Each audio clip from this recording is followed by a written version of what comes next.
Yankee, 7 November Golf, over. Whiskey 9, go. Whiskey 9, 7 November, interrogative Alpha Bravo. Negative Alpha Bravo. And this is 7 November Golf, Roger. Request you check your Romeo side. I'll go ahead and check my Tango side. 7 November Golf out.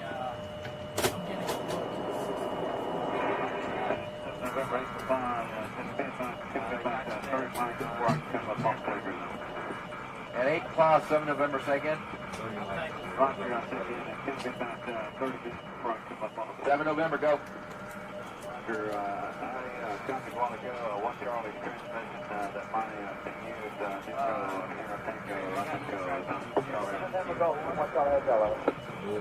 And 8 5, this is 7 November, Roger, Charlie. 8 Now 1 Charlie, 7 November, go. This is 1 Charlie, reference to your last, you're granted 158 extra 5 1200 between teams, that's local. Also request your unit take outbound records to see if we can try to get Whiskey 9 and 8 for Bond. It's a pleasure, all right. And this is 7 November, Roger, stand by. Got it? Alright. And all units, this is 7 November Golf. My unit Alpha, Echo, X-ray Alpha Alpha in there.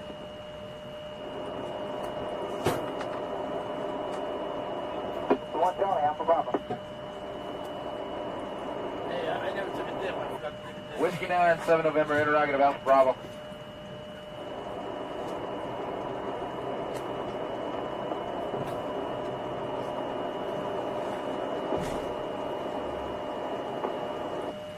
Whiskey 9, Yankee, 7 November Golf, over. This is Whiskey 9, go. Whiskey 9, 7 November, interrogative Alpha Bravo. We're live. All right. Again, second time today. Uploaded a video this morning on a Senate bill out of California that's going to really shake the ground. If it one bill is going to pass, it's either going to be for claim companies or against claim companies. The California Attorney General is the one on against claim companies, and that is important. Okay. Anyways, that's not what this is about. I had other live today with the CNP examiner. That was awesome. All right. She did very well. She's just a good person, a good heart. You can tell that. She just has that genuine, aura is what the kids say. Sorry. I spend too many time with high school kids, not because I'm a creep, because I'm a youth pastor. I feel like I should say that anytime I say I hang out with kids. Anyways, she's great. She's awesome. Jackie from TikTok. And now we have a live on the Senate Veteran Affairs Committee hearing with the VA Secretary himself. Every time the VA Secretary has gone before the Senate, he's been absolutely crushed. So I can't wait to see what's going to happen from this hearing. All right. So let me just get a few things ready here. Thank you for joining as a member. I appreciate that. Make sure you download Discord. All right. The link is in the pinned comment of the live chat. I am on a roll today. Thank you very much. Evening. What's up, everyone? Clay, yep. Member for 22 months. Good evening. Y'all see that? Member for 22 months. That's what I'm talking about. Man, am I in your debt, AFet. And thanks for covering this. Anyways, I'm going to stop yapping, and here we go. It's a long one, so we got some time. Don't worry. Audio's not in yet. I will ask for a comms check once audio is in. Today that will occur over. Okay.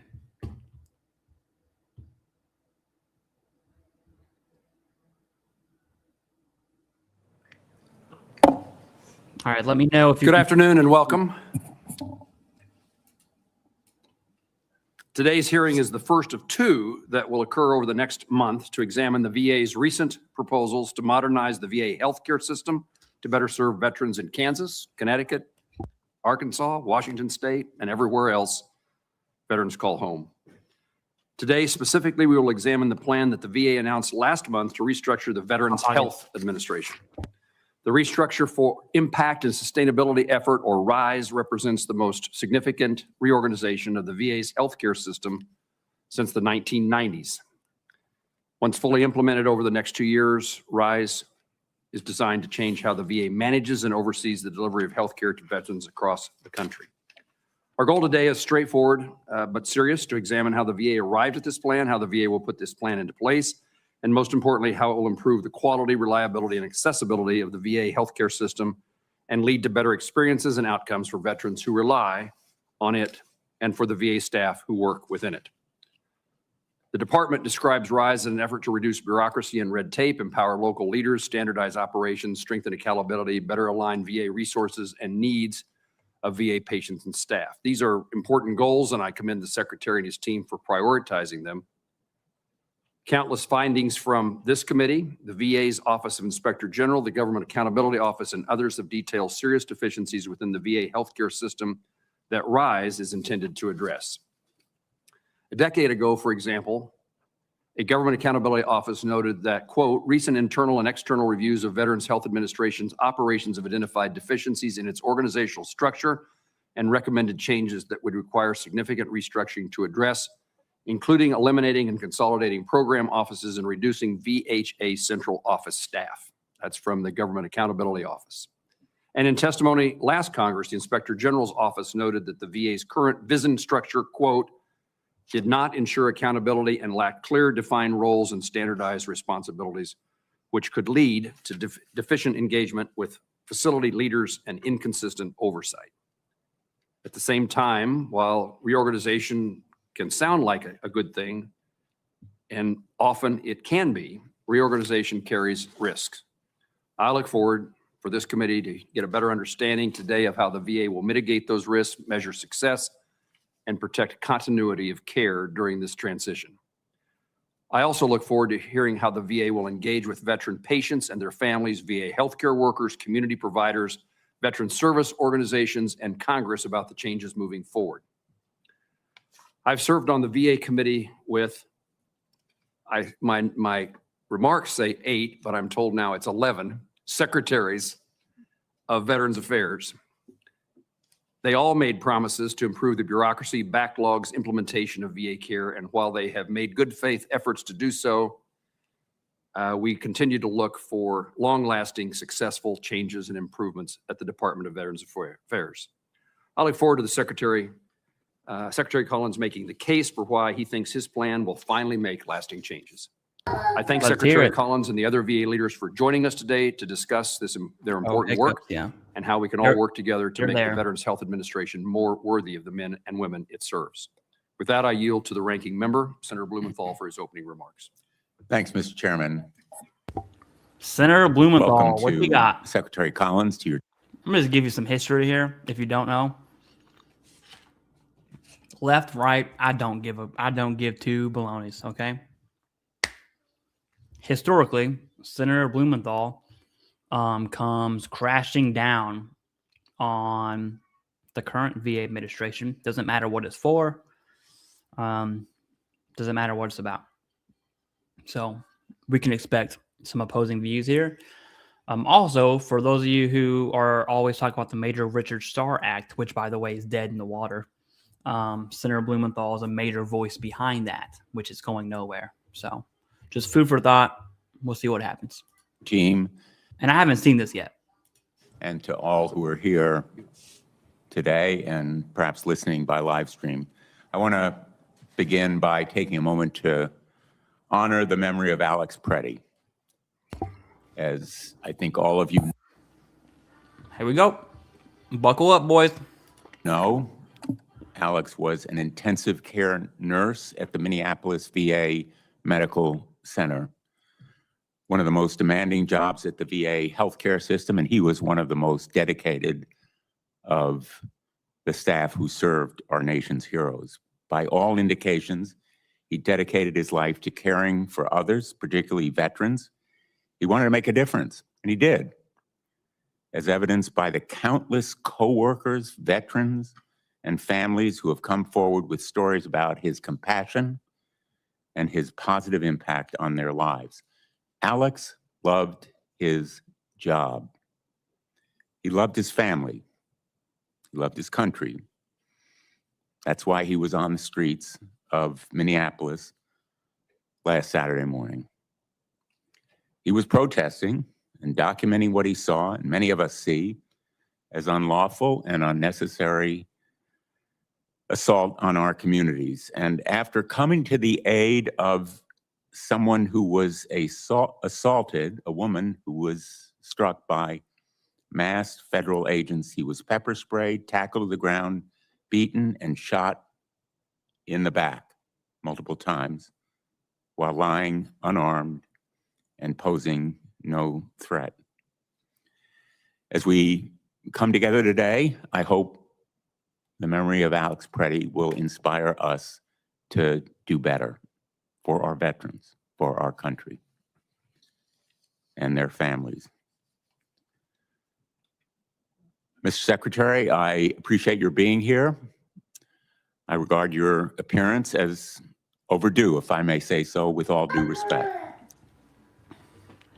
I respect that there are ways to reduce our bureaucracy at VHA to improve the quality and timeliness of care for veterans. And I think you'll find support on both sides of the aisle for that goal. I have concerns about the potentially negative impacts of the reorganization on frontline employees and how restructuring the nation's largest healthcare system will be impossible without dedicated, experienced staff in human resources, IT, finance, resource management, operations, and clinical leadership. I want to know what the implications and the impact for those resources will be as a result of this reorganization. And I welcome this conversation. I really welcome your being here. And I will say, again, with all due respect, there has been too little conversation and too little responsiveness on the part of the VA to questions that have been asked on both sides of the aisle and requests for information that we have made. I hope we're turning over a leaf and beginning a new chapter. As you may know, I prepared a report on this first year with facts and figures about the results of cuts in workforce, cancellation of contracts, reduction in force, a lot of it the remnants of the DOGE deluge in its impact on the VA and so many other functions of government. And if anyone in the VA disagrees with the findings and conclusions of that report, I hope we will be given facts and information. That's the coin of the realm in the Congress. That's the way we do our job. And you may recall, no doubt you do, that past secretaries of the VA on both sides of the aisle have not only provided that kind of information, but hosted substantive conversations. For example, with the Four Corners leadership on a regular basis. I participated in them with Secretary Shulkin and Wilkie under the Trump administration, as well as McDonough in the Biden administration. Nearly all of your predecessors have welcomed accountability and made concerted efforts to build constructive relationship with Congress, an approach that leads to better outcome for veterans. And I hope that in turning over this leaf and beginning a new chapter, we can move forward to provide for more responsiveness and more facts forthcoming to our veterans, to the veteran service organizations that so ably advocate for our veterans, and to serve the common goals that we have and that bring us here today. Thank you, Mr. Chairman. Senator Blumenthal, thank you. As I mentioned in my opening, we're joined this afternoon by Secretary Collins and his team. Accompanying him are the Honorable John Bartleman, Undersecretary for Health, Mr. Mark Egelbaum, Assistant Secretary for Human Resources and Administration, and Gregory Goins, the Acting Chief Operating Officer for the Veterans Health Administration. I appreciate you all being here. I'm glad that this hearing is taking place, and I'm glad that all members will have the opportunity to have a conversation and a discussion with you and your team, Mr. Secretary. And you are now recognized for 5 minutes, or perhaps as long as you take. Thank you, Mr. Chairman, and Mr. Ranking Member, and all the members who are here. And Mr. Ranking Member, it's good to be with you again. Yes, there's a lot of conversation I'm looking forward to having today and continuing that conversation. I do appreciate your tone, and I appreciate how my tone hopefully will be matching that as well as we go forward to get real answers for the solutions that we've been looking for a long time. So I do appreciate that, and with the other members of the committee as well, that we can do that. But before I begin, I want to express my deepest sympathies to the family and colleagues of Minneapolis VA Medical Center nurse Alex Preddy. As you know, the death is currently under investigation. VA is not involved in that investigation. Neither I nor my fellow panelists are really able to give additional details at this time. And in this troubling time, I just want to make that very clear to this committee, and also the words that you said, Mr. Ranking Member, as well, echoing this going through our medical center, and we're going to continue to be and lift the family up in our prayers with that. But the reason I'm here today is also what you and the chairman have talked about, and that is addressing a lot of things that have been coming up over the years on discussion on how we can reorganize VHA to do what it's supposed to do and take care of veterans. Put the veteran first.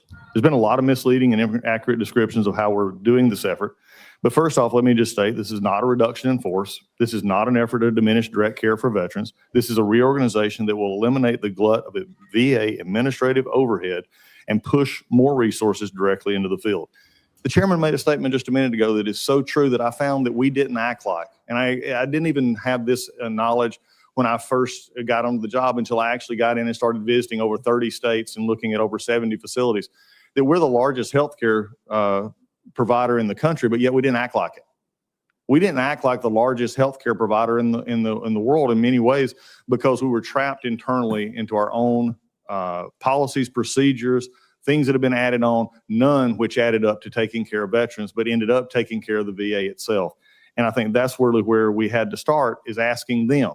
Many of the things that we're going to talk about today came from OIG reports, GAO reports. It came from Congress. Many of you, we went back over testimony over the years and looked at what Congress has said about how is the organization balanced, how is it made. Chairman Moran's own comments, also the comments on both sides of the aisle on how we can make it better for the veteran itself. But we've also listened to VSOs, taking into their account all throughout the year and looking at them and saying, how are you on the front line with your own membership seeing what is happening in our hospitals? This is where you get the information. It's not many times in seeing a cold report. It's actually being in the field and talking to the executive directors of these hospitals to say, what do you actually need, and listening to members. Senator Hassan, as we had when we went and visited together, you see a lot of good stuff when you're there, and that filter is what I've tried to break down. And as you heard me say as I was up there, when I talk to executive directors, I say, what can you do that you're not doing now? What is stupid, and I use that term from my own term, that you do that nobody else does? And it's amazing how that broke the walls down, Ranking Member. That's amazing how all of a sudden, and Mr. Chairman, they began to talk about things that needed to be changed. Those are where we come from as we move forward here and looking at where we are. We also looked outside. We looked at other organizations outside the VA that are large in scope and large in healthcare, and say, how do you actually manage this? How do you do the large programs that you have, that all of your districts have, all of your states have in your public and private healthcare? Now, what we found was the VHA needs reorganization and reform, and that's exactly what we're doing. Here are the goals: improve healthcare quality for veterans, empower local hospital directors, eliminate duplicative layers of bureaucracy, ensure consistent application of VA policies across all department medical facilities. So this is the thing that we've got to get to: true lines of authority that allow our executive directors and allow our hospitals and clinics to do what they're supposed to be doing, is take care of veterans. We don't have that. I'm going to use an example that you can see in my remarks that we sent up, is that no one many times knew what to do when they had a question, because we had policy scattered all over the VACO. We had our central office that had everybody sort of taking apart as what I call the camel committee. It was supposed to be a thoroughbred, but ended up we got a camel out of it because everybody had a part and nobody talked to each other. And at the end of the day, the hospitals and clinics were left to figure it out on their own. Now, there's a lot of scary stories out there about how this is bad or could be bad. What I want to do today is act on more than 2 decades of discussion in this committee and also in the House on how we can make this better. We've done some really good things this year. We've reduced, Mr. Chairman, you talked about backlog. We've reduced it over 60% from 260,000 down to 100. By the way, as is discussed, the appeals on that are still in line with the increase in actual backlog being taken down to actual appeals is within line of what you would expect with a normal increase in decisions made. We've eliminated the backlog for veterans families for healthcare. We've opened 25 new healthcare facilities, and we're permanently housing 52,000 homeless veterans. I look forward to a great discussion today. I believe this is generational change. I believe this is something that both sides can agree on and find ways to move forward, and I look forward to providing any information. As I said earlier, though, I do have the folks with me today that I want to emphasize, with our Undersecretary of Health, John Bartram, with our Mark Engelbaum, with our HR, and also our Chief Operating Officer right now, Greg Goins, who has been with the department for 13 years. He overlaps everything that has been done, and he can tell from past history how this was tried to be played out in its beginning. So with this, we got a lot of help. I brought a lot of help because I wanted you to have all the information that you need. And with that, Mr. Chairman, I'll yield back. Mr. Secretary, thank you. We'll now have a round of questions, and I'll begin those questions. First of all, one of the experiences I've had over a long period of time is I have occasionally been able to get the Department of Veterans Affairs' attention on a particular veteran and his or her problem that needs to be addressed. I've also, from time to time, been able to encourage and been assured by the VA that certain policy changes that made no sense to me and to others were being corrected. In both instances, I want to indicate that the end result is not the result I was totally looking for. And so fixing a veteran's problem never meant it fixed anybody else's problem who may have had the same circumstances. So that's one. And then policy changes, I discovered that the VA, the secretary, and others would tell me that, no, we've changed that policy, but only to go home to find out that no one in the VISN, no one in the hospital knew about the change in the policy. Will your reorganization address and solve those kind of problems? Mr. Chairman, I couldn't have done it better in 1 minute to describe why we're doing what we're doing. You've just described it from every member on this panel and every member that's not on this panel, is finding a solution to the individual problem that should solve a policy problem but does not. And that's why we actually have the problem that developed in this over time. And I'm not going to go back to any prior secretary or even prior administration, both Democrat or Republican. I think there were good intentions all along. But when you get an internal growth and you have a department so large that they can't basically move because of internal frameworks, this is where we get the problems. I would like to, Mr. Chairman, I want to address Greg Goins, who's been a member almost 14 years in the VA, working at a VISN level, working at a hospital level. Greg can talk about how what you just talked about was so difficult when you had policy taken in one place and never applied in the hospital level. Thank you. Yeah, thank you, Mr. Secretary. So in my time as a medical center director and also a VISN director, and now in this role as an operations officer for VHA, it's very clear that there's a lot of silos within our organization, and that ultimately creates a lot of disconnect, both between what's actually drafted in policy and also the guidance that's being given from those subject matter experts. And so as a result, it's very common in current state of affairs for a frontline worker to be engaged with a veteran and have a challenge with something that might be written in policy or something that might have been given in guidance. And when they try to get clarity on that, they might get 5 or 6 different answers depending on who they go to, between the program offices, the VISNs, even their medical center director. This new organizational structure creates a new element that does not exist currently, a medical operations center. That medical operations center's focus is to take policy from the DC level and interpret it so that there is one application to the way in which that should be implemented. Nothing pains me more than when I'm serving a fellow veteran and I get a call, maybe it's from you or somebody on your staff or maybe somebody in VACO, and I need to address the challenge that individual veteran has, but the pain that I have knowing that this could happen to someone else. This organizational structure change, this management redesign is going to allow us to create continuity from the top all the way to the front line and allow us to flag those type of events proactively so that the communication to the field is consistent so that we fix those things and escalate them real time. Thank you for that answer. One of the aspects of reorganization that you are addressing are the VISNs. It took me a long time to learn that the VISN was not really supervising the hospitals with direction or capability, responsibility for doing so. I always, in my early days, assumed that the VISN was the overall arching leadership when it came to the hospitals within that VISN. Your RISE Act indicates that we will reduce the number of VISNs from 18 to 5. VISNs, just the reduction in and of themselves is insufficient unless the VISNs have purpose and meaning, relevance, excuse me.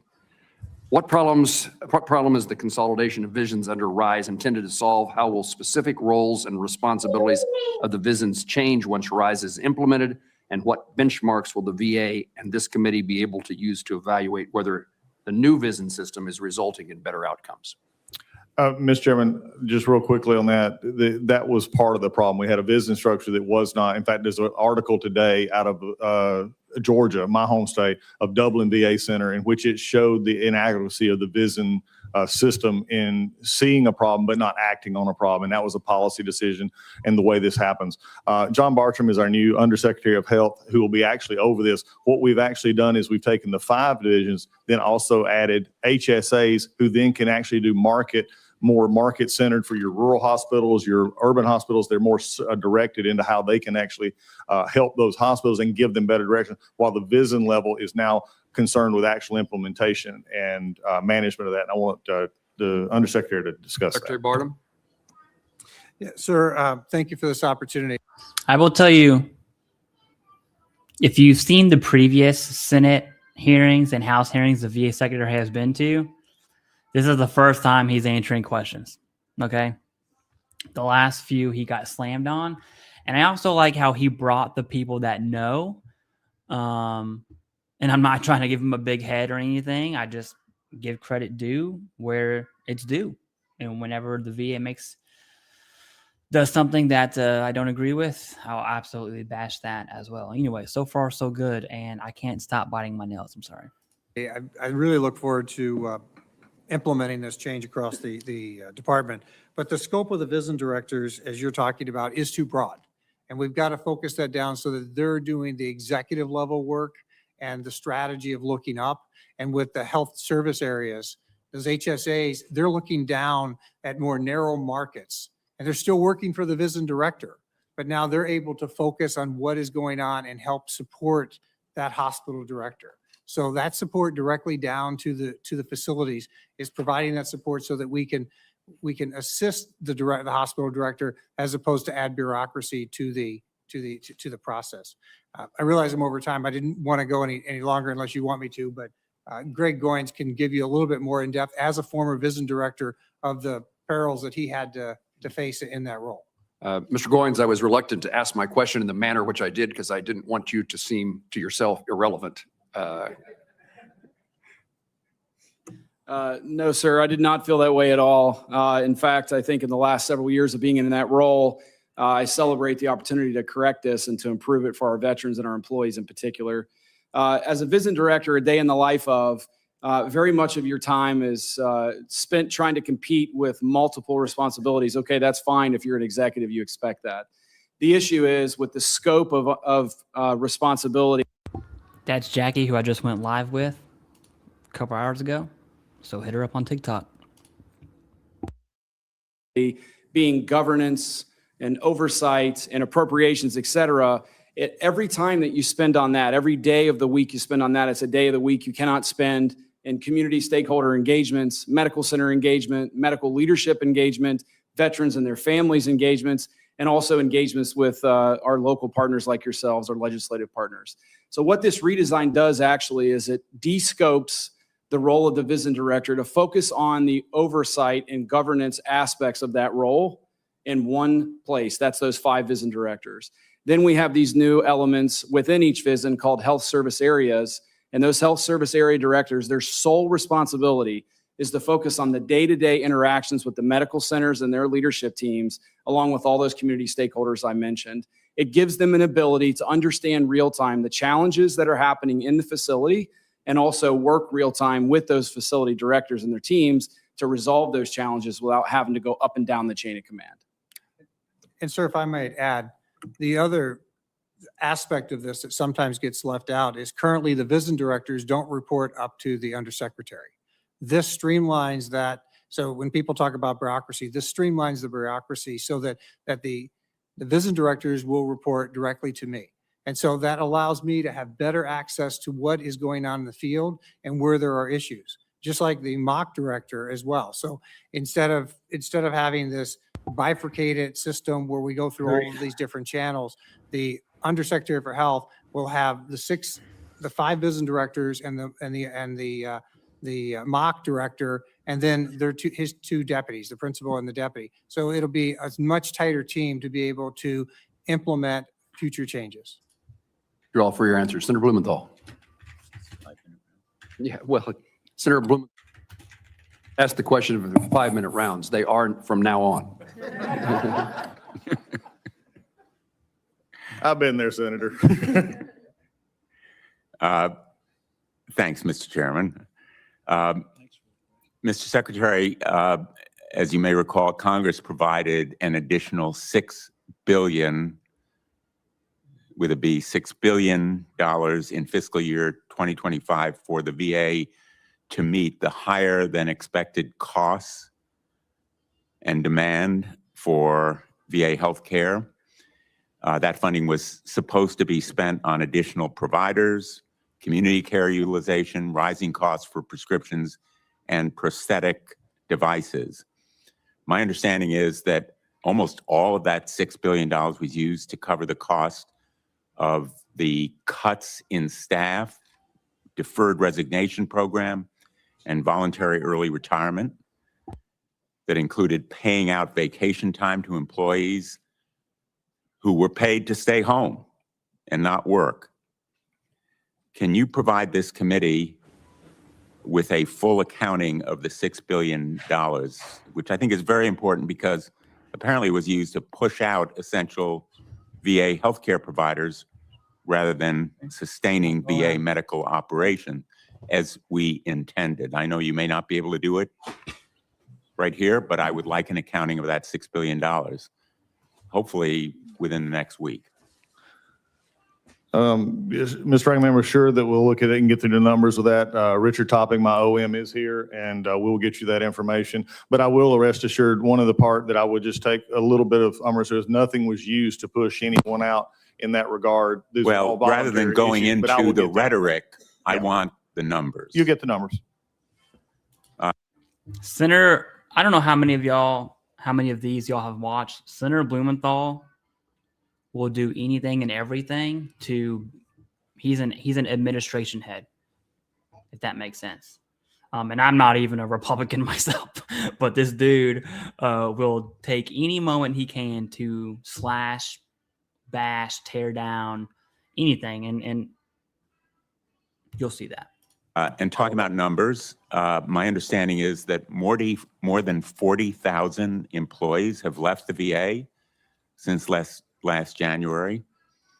Can you provide this committee with a detailed, updated workforce compilation of data, the number of staff who've left the VA since January 2025, broken down by facility and position, and the list of positions and vacancies each facility plans to cut based on the caps that you set late last year?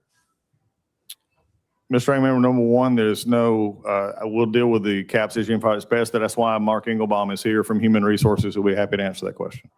Well, I'm We will get you we'll get you information. That's not a problem. I want to make sure I get you from me. Yes, we'll get you the information. But I think it's good not only for this public to hear, but also for you to hear what it is actually the numbers from HR on this. Do you have numbers, sir? Clock Yes, it Senator, instead. and we'll provide you the numbers something. and position Thank level you. detail.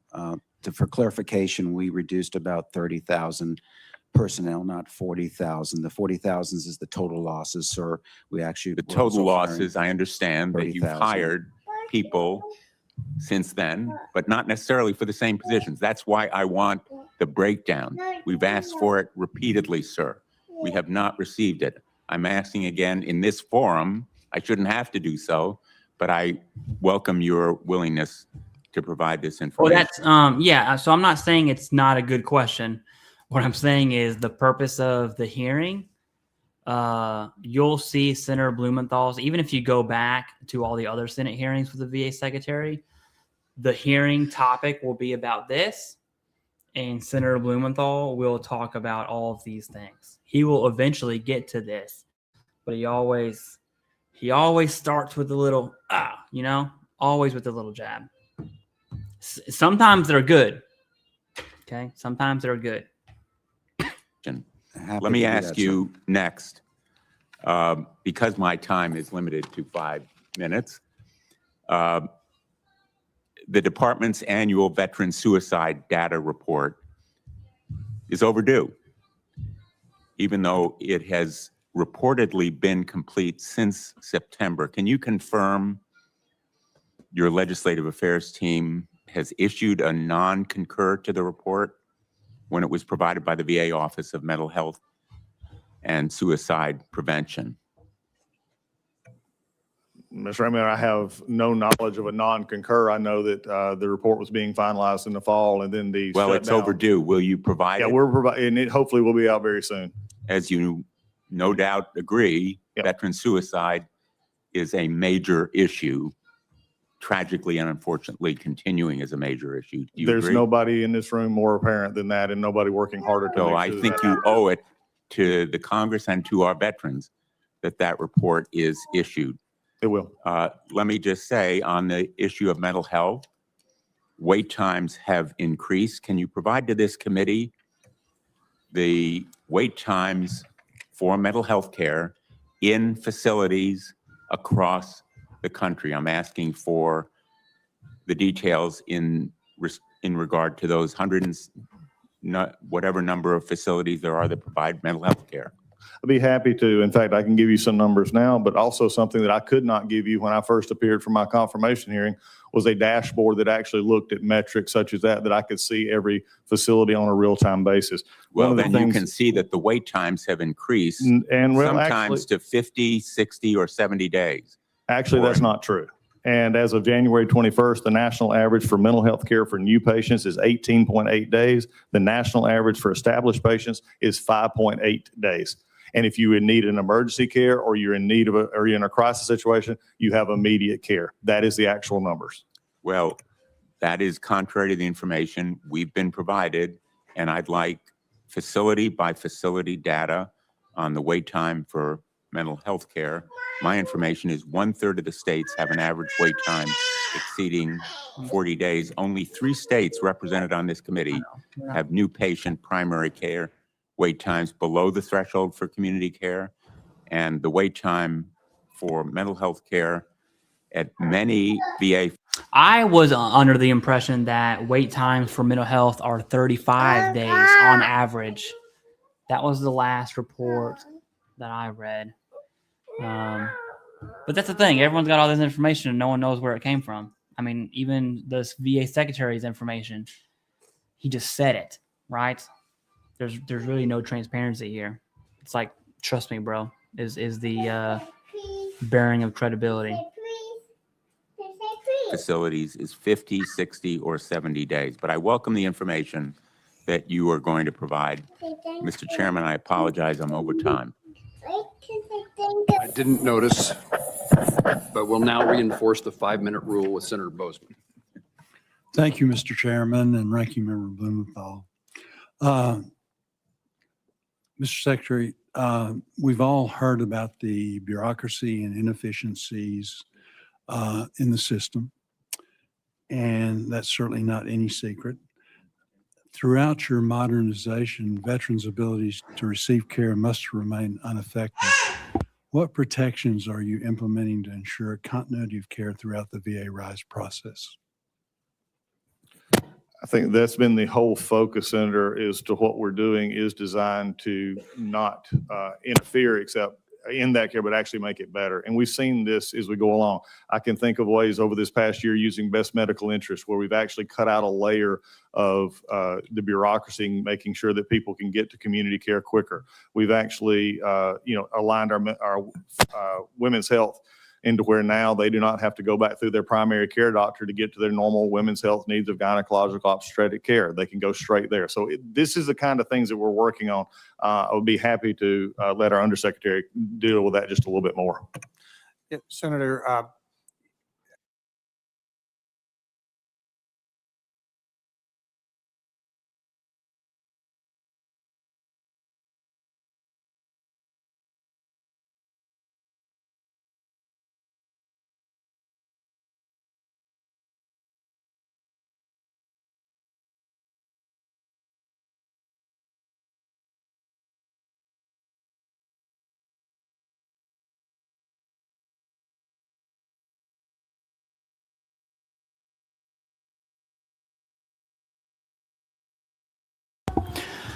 I was muted. What an idiot.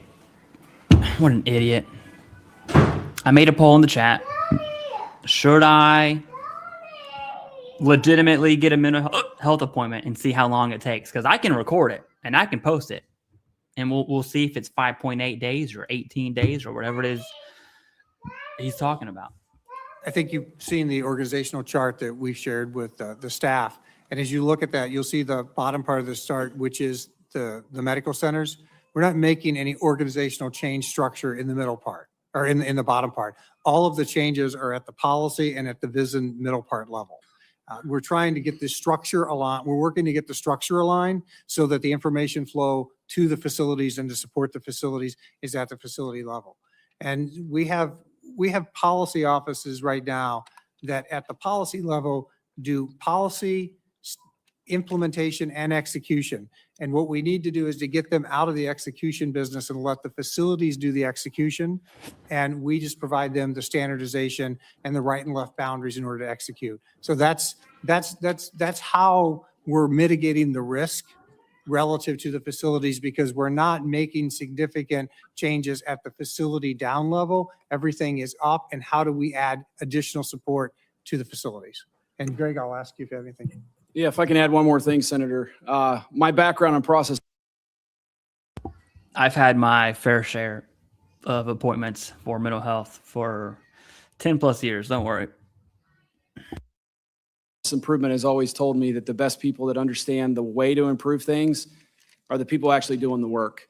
So the number one priority through this reorganization is to make sure that direct care is not impacted for our veterans and their families. The number one way to make sure that doesn't happen is to take input perpetually from the people actually doing the work, frontline clinicians, in addition to our frontline executive leaders. They have been engaged on this change from the beginning. And moving forward, nothing will happen with this reorg without their input and without understanding how any changes that we are projecting to make will ultimately impact the reality for the veterans and their families in the facilities. They will be involved every step of the way until we get to the finish line. Very good. And sir, if I could add on to that, the development of this plan was from VISN leaders. The VISN leaders are the ones who worked to develop this plan. This was based on the people who running our organization from the ground up, and they got input as they developed it over a 9-month process. It was an iterative process, and they engaged with outside expertise as well as our own internal consultants that we have within VHA. Very good. With Senator Murray's help and Senator Collins, them leading us forward, we're about to wrap up the appropriation cycle, and which is really remarkable. Almost immediately, we'll begin again. Do you currently have the necessary funding authorities to execute VA RISE, or is it going to need some additional help in that regard. Senator, yes, we do. And we're, looking ahead for our fiscal 26 budget. We appreciate the numbers that have been given to us. We appreciate Senator Murray, you and others in the Four Corners. We've had these discussions. We had some discussions early on concerning some transfer issues, which I think we worked out. And I do appreciate the Appropriations Committee's concern there, and it was taken to heart on our concern. We are currently allocated at fiscal year 26 community care appropriations at $50,174,000,000. We are budgeting to that, and we do believe that we'll be able to make that. And also, we appreciate the input. $50,174,000,000 is the number that I can't fathom. I can't fathom. My guy, that's right. That we got from the Four Corners on other information there as well. Good. Very quickly, I just want to mention that I had the opportunity to go to Fayetteville, Arkansas the other day at Patriot Park. And, we have a lot of challenges that we're working through, but we always have to remember there's a lot of good things going on in regard to veterans and people just stepping up. This is a great public-private partnership that's come together that is going to offer very affordable housing for our veterans and should be completed in the next few months. And hopefully we'll get you out there, Mr. Secretary, and maybe some of the rest of you to really see a project that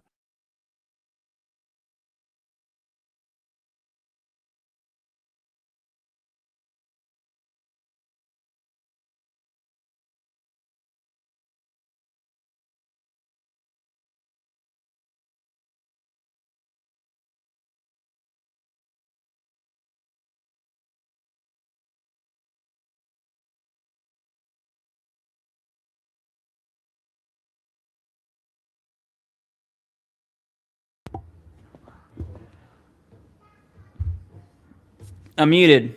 I know. These kids have hiccups. You have your advocate also, okay? Where'd you go?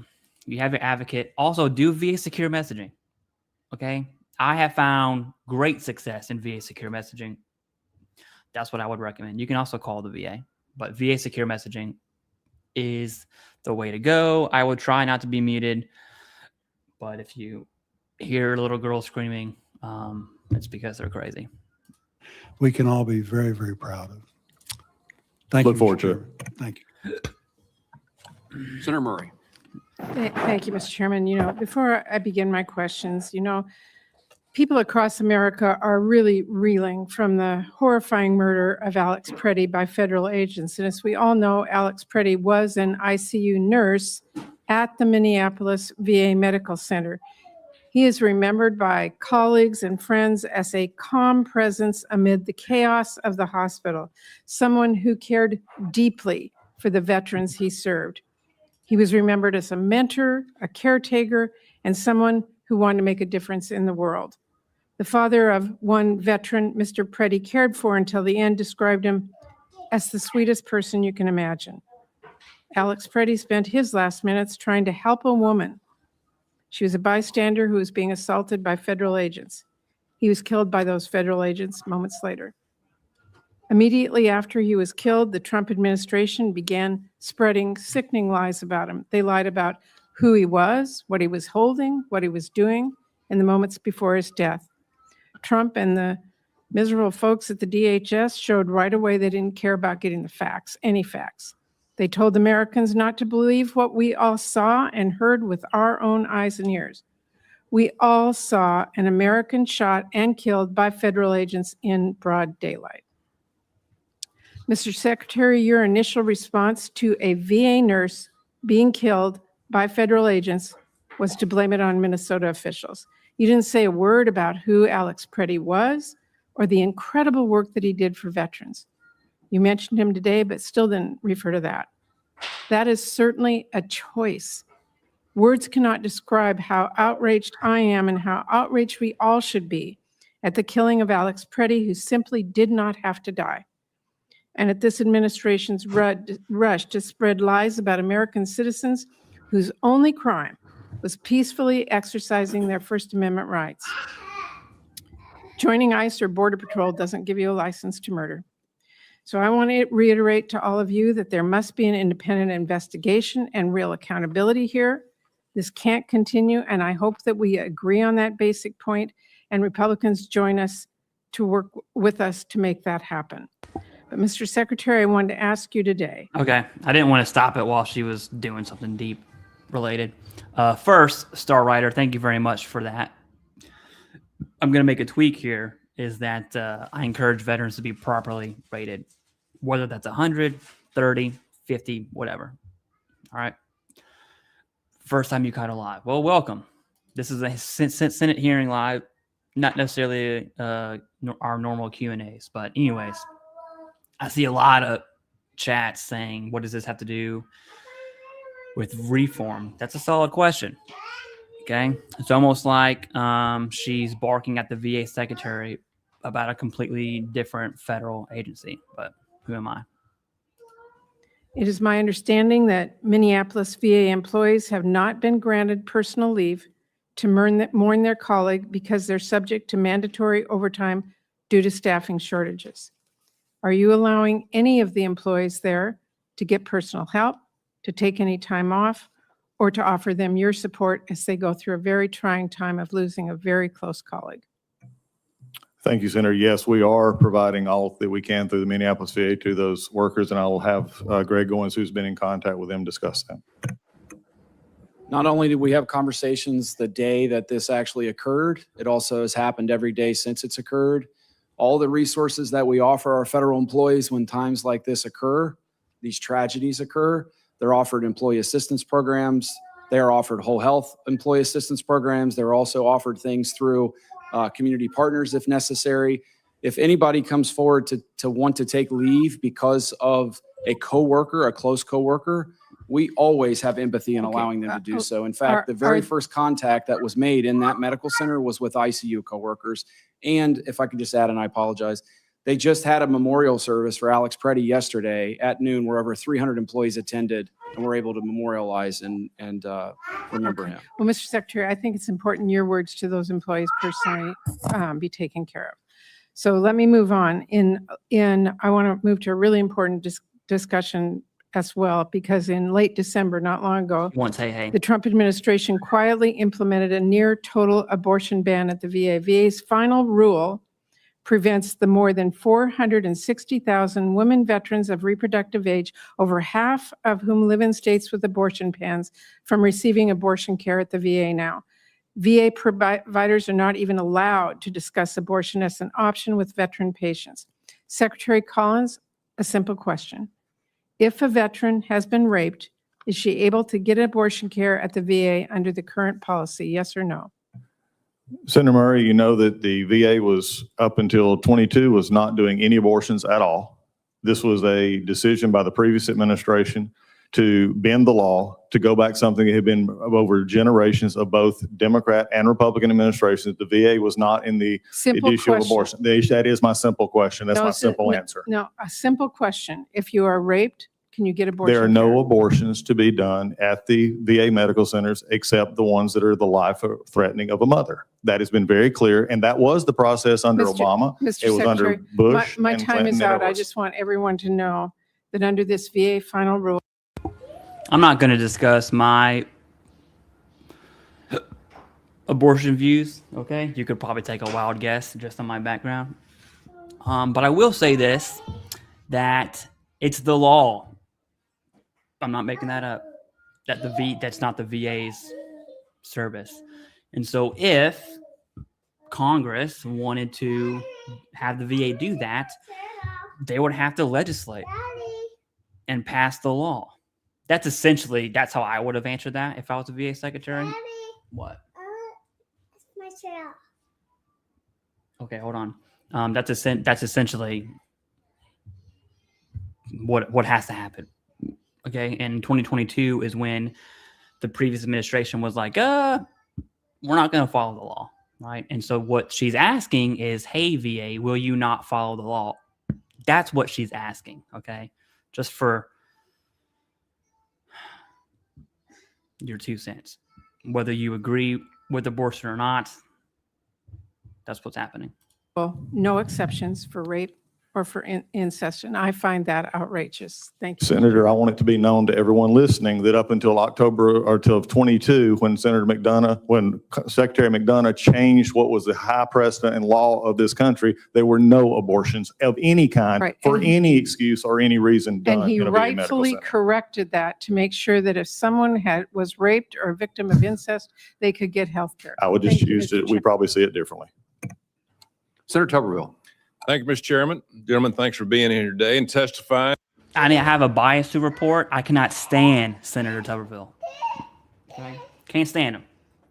Get him out. I hope he goes for governor of Alabama and get out of the Senate, dude. You want to talk about VBA overhaul? It's going to come from Senator Tuberville.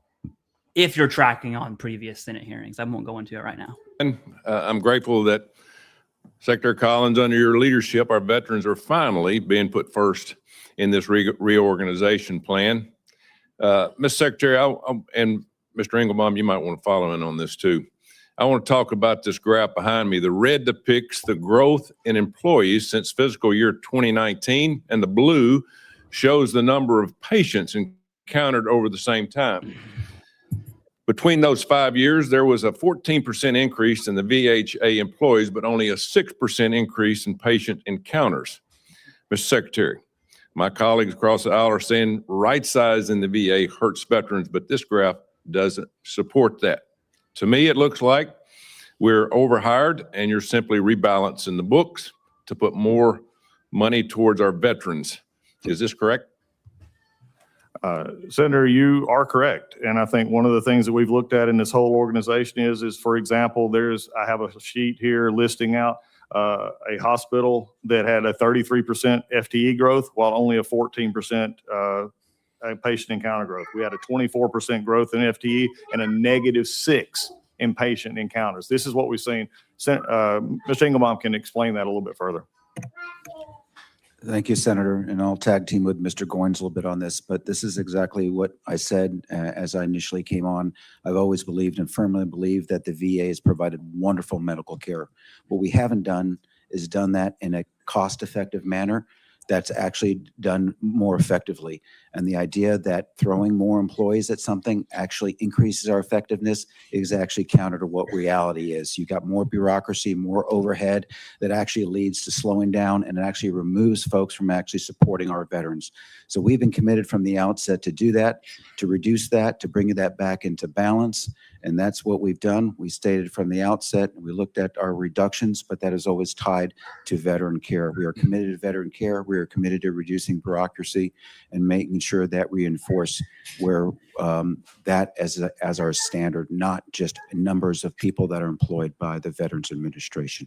Senator, could we get Greg Goins on this? Okay. Because he actually had to experience this in the field over the past few years. So there's a couple of reasons why this is really important, Senator. One, we don't have a direct connection between workload and the number of resources we assign generally as an enterprise. That creates a tremendous imbalance where we offer people resources in the facilities and it ends up becoming a wish list that's not directly connected to the actual demand that the veterans and their families have in that system. The reason that's so important on an enterprise level is when we open a new clinic or an HCC, a healthcare center like in Fredericksburg, Virginia, and we need to add a lot of resources there because it's a new organic location to serve a growing veteran population, we don't have the ability to look at them and say, here are the resources. We ask them to take it out of Hyde. I have to look at a network director and say, you got a new clinic coming on board, figure out where to get the resources, because we factually have not looked at the places where we are losing veterans and tried to right size the workforce to match the demand. So what we saw at the beginning of COVID is a massive ramp up in resources because we didn't know what the demand was going to be, and I understand that. The same thing happened in the private sector. We did the same thing when the PACT Act came along in anticipation of an increased demand. Frankly, that did not fully realize. We saw more reliance, but not a full workload increase like we might expect. What happened in the private sector post-COVID is they went and laid off workers, and I'm happy we don't do that. However, what we've got to do is understand our organization cannot withstand over time and be sustained with a 14% increase of personnel to support a 6% increase in workload over that same period. It's unsustainable and it's not right for the taxpayers. Thank you. Yeah. I got two questions. I'm gonna put them into one, but they're very different because he'll cut me off if I don't ask him at the same time. Number one, my state of Alabama, we're 40, I think all over the country, 42% community care. Where does this fit in your reorganization? Because we have to have it. And number two is we need more domestic made drugs in the VA. And we got people that can do it. But let's start treating our veterans with domestic made drugs. Go ahead. Yeah, Senator, thanks for that. Community care is a huge part, and it's also most everybody that's been in Congress for any time voted for this, and it's the law that we have to make community care available. It is a balance out. We're seeing that in our different states. Some use it a little more depending on, and remember, I have to also make sure when anybody complains about a wait time for community care, that is the doctors in the community that are causing that, not me. I mean, so we have to look at that. So, but community care is important. The new contract that we have, CCN contract, next gen contract, is going to help us with third-party administrators going forward as we look at this. So I think that's going to address your needs and concerns, and making sure this administration in particular has looked at our supply chains and supply lines so that we can have more American-made products so that we're not caught behind. Yeah, one thing about community care, I have complaints about community care hospitals and the VA's communicating. They've got to communicate better. Well, they're holding back MRIs and things like that. I'm just passing We'll be happy along. to talk about that. Get another question. Mr. Chairman, we'll be happy to talk about the reasons on that as we go. Okay. So my wife is from Alabama. Every holiday we go down there. She's from Fett, Alabama, small town, hour outside of Tuscaloosa. There's no VA center there. That, in my opinion, is where community care is going to shine. Right? When you're an hour away from civilization, you live in nowhere, Alabama, or nowhere, Arkansas, or Kentucky, like where I'm from, community care is going to shine there for sure. So I think that's why he's so enamored on community care. Yeah, and then you have the VA healthcare per VA as well. Can I add a comment here? I know I'm over time, sir. I apologize. But the very nature of that HSA, that new element within our organizational redesign, it is meant to directly address that. We have someone that is directly engaged with community stakeholders, to include those community partners, to make sure that that kind of stuff is corrected real time instead of waiting for after the fact and being reactive. Senator Roanoke. Thank you, Mr. Chairman. I did want to follow up a bit on Senator Murray's questioning about VA providing abortion services. At the time of Secretary McDonough, it was determined that the VA had the authority to provide abortion services in the case of rape and incest. That is authority that they were deemed to have. So the fact that you are not providing such services is an ideologically based decision, not one, in my view, required by the law. And yes, we all acknowledge that VA is the largest healthcare system. And when we started with this regime, and you came and testified, we acknowledge that, but it was in the midst of thousands. Notice how she said regime. Again, not a Republican here. And the crap I talk on Senator Blumenthal, I don't think, of all the hearings I have seen, and I have seen a lot, I don't think I've ever seen her say something where I'm like, wow, that was added value. Of VA employees being fired with little to no notice, and thousands more taking their early, whatever the Doge fork in the road process was. And you had to, you obligated the VA to pay for all these people not working. And in the midst of what could be described as chaos at the VA, while all of this is still going on, and questions about even more people, maybe 85,000 more people you were contemplating firing or letting go, you come to us with an entire reorganization of the VA.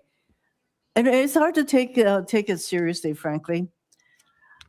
You testified just now that there is currently an investigation being undertaken regarding the murder of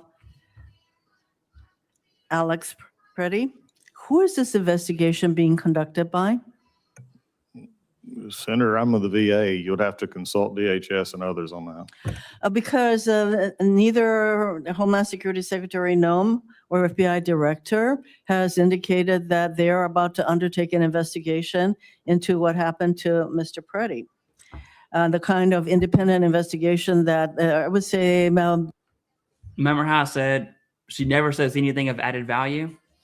That is exactly what I'm talking about.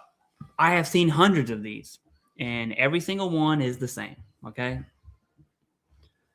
And it sucks that I have to preface that with saying I'm not a Republican, because if I don't, all of a sudden, you know, I'm the white alt-right guy. So she's the words out of her mouth are generally useless.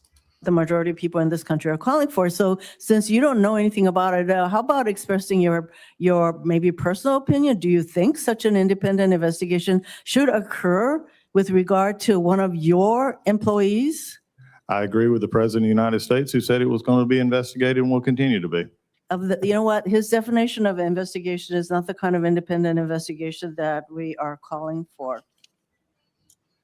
You know, this regime is implementing a lot of the items that are in Project 2025.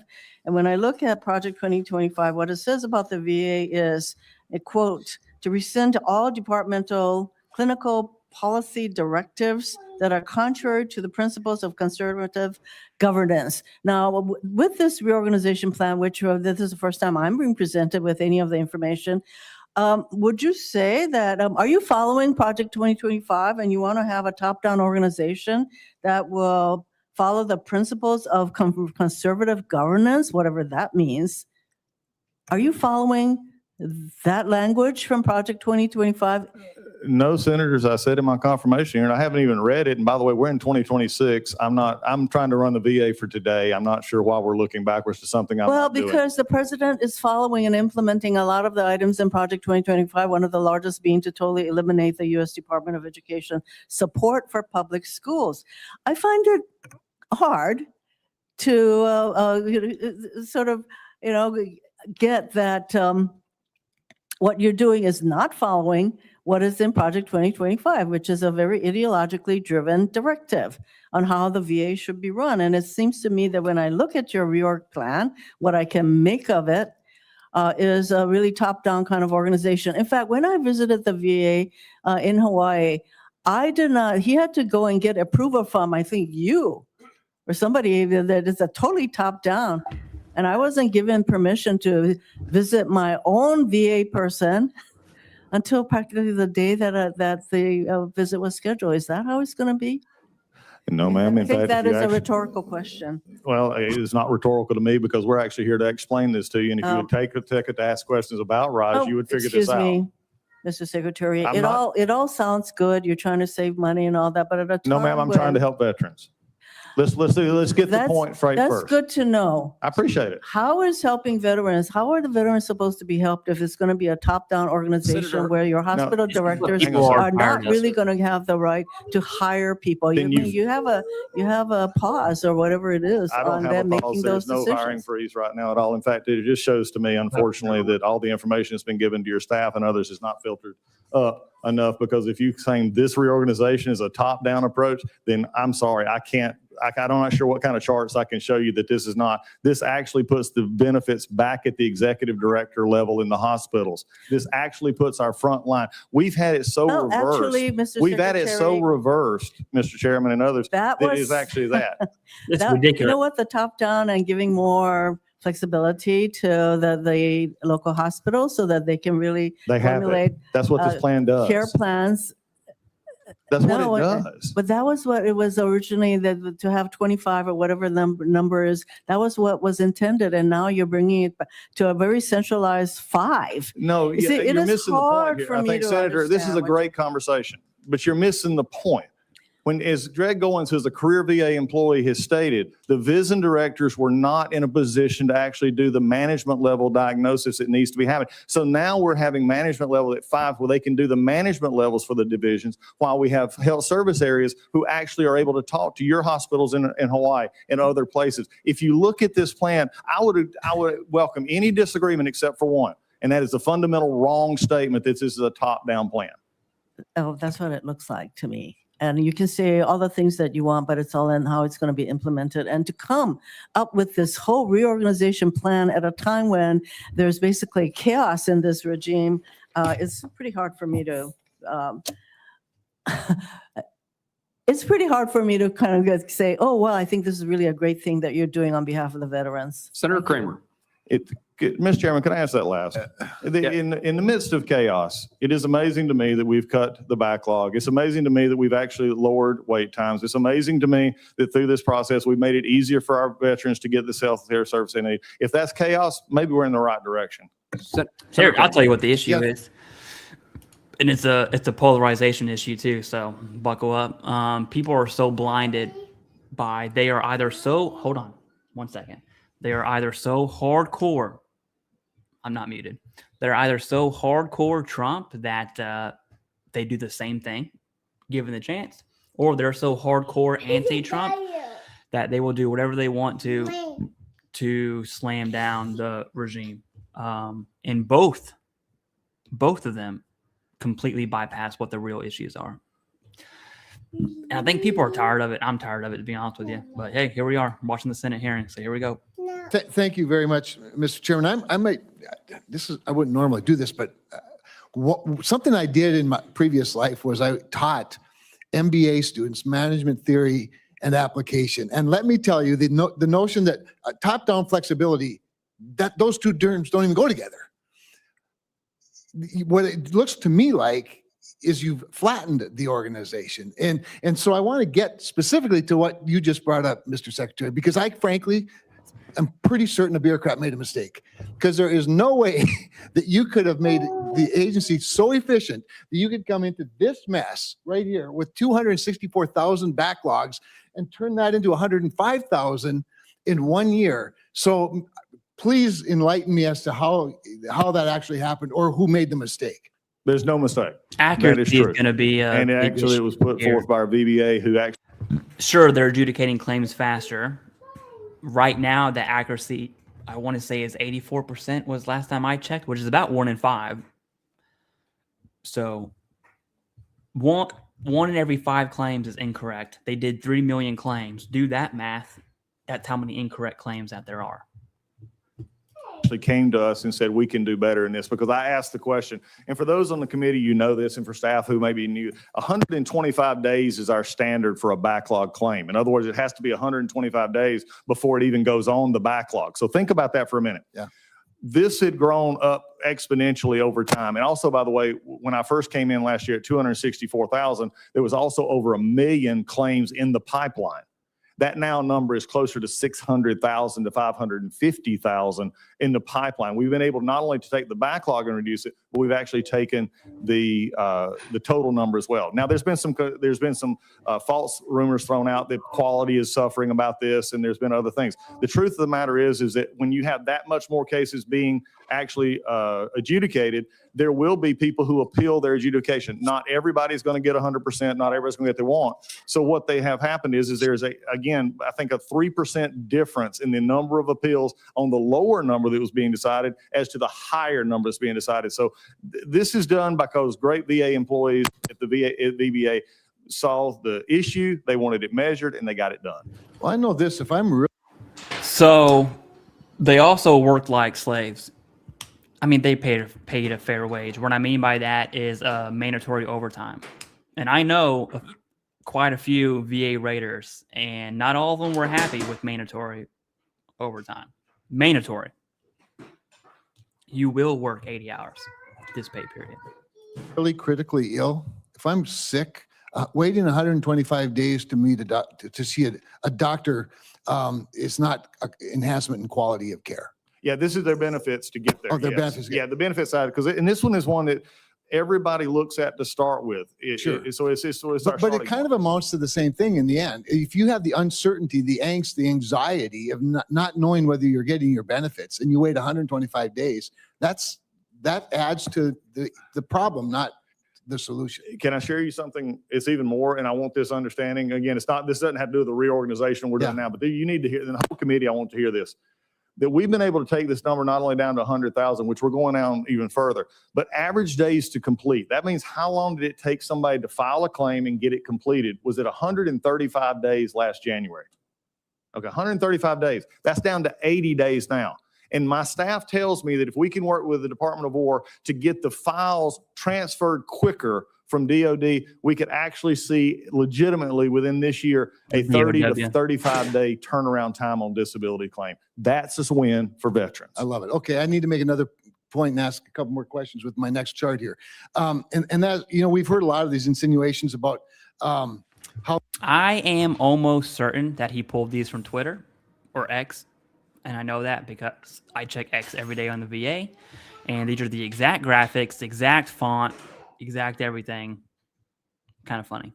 Right sizing the VA is forcing or pushing veterans out to community or to community care. But I want to point to this board that we create. I think it's 25 VA clinics have opened in the 100, my bad. Since January 20th of last year. So once again, so backlogs are down.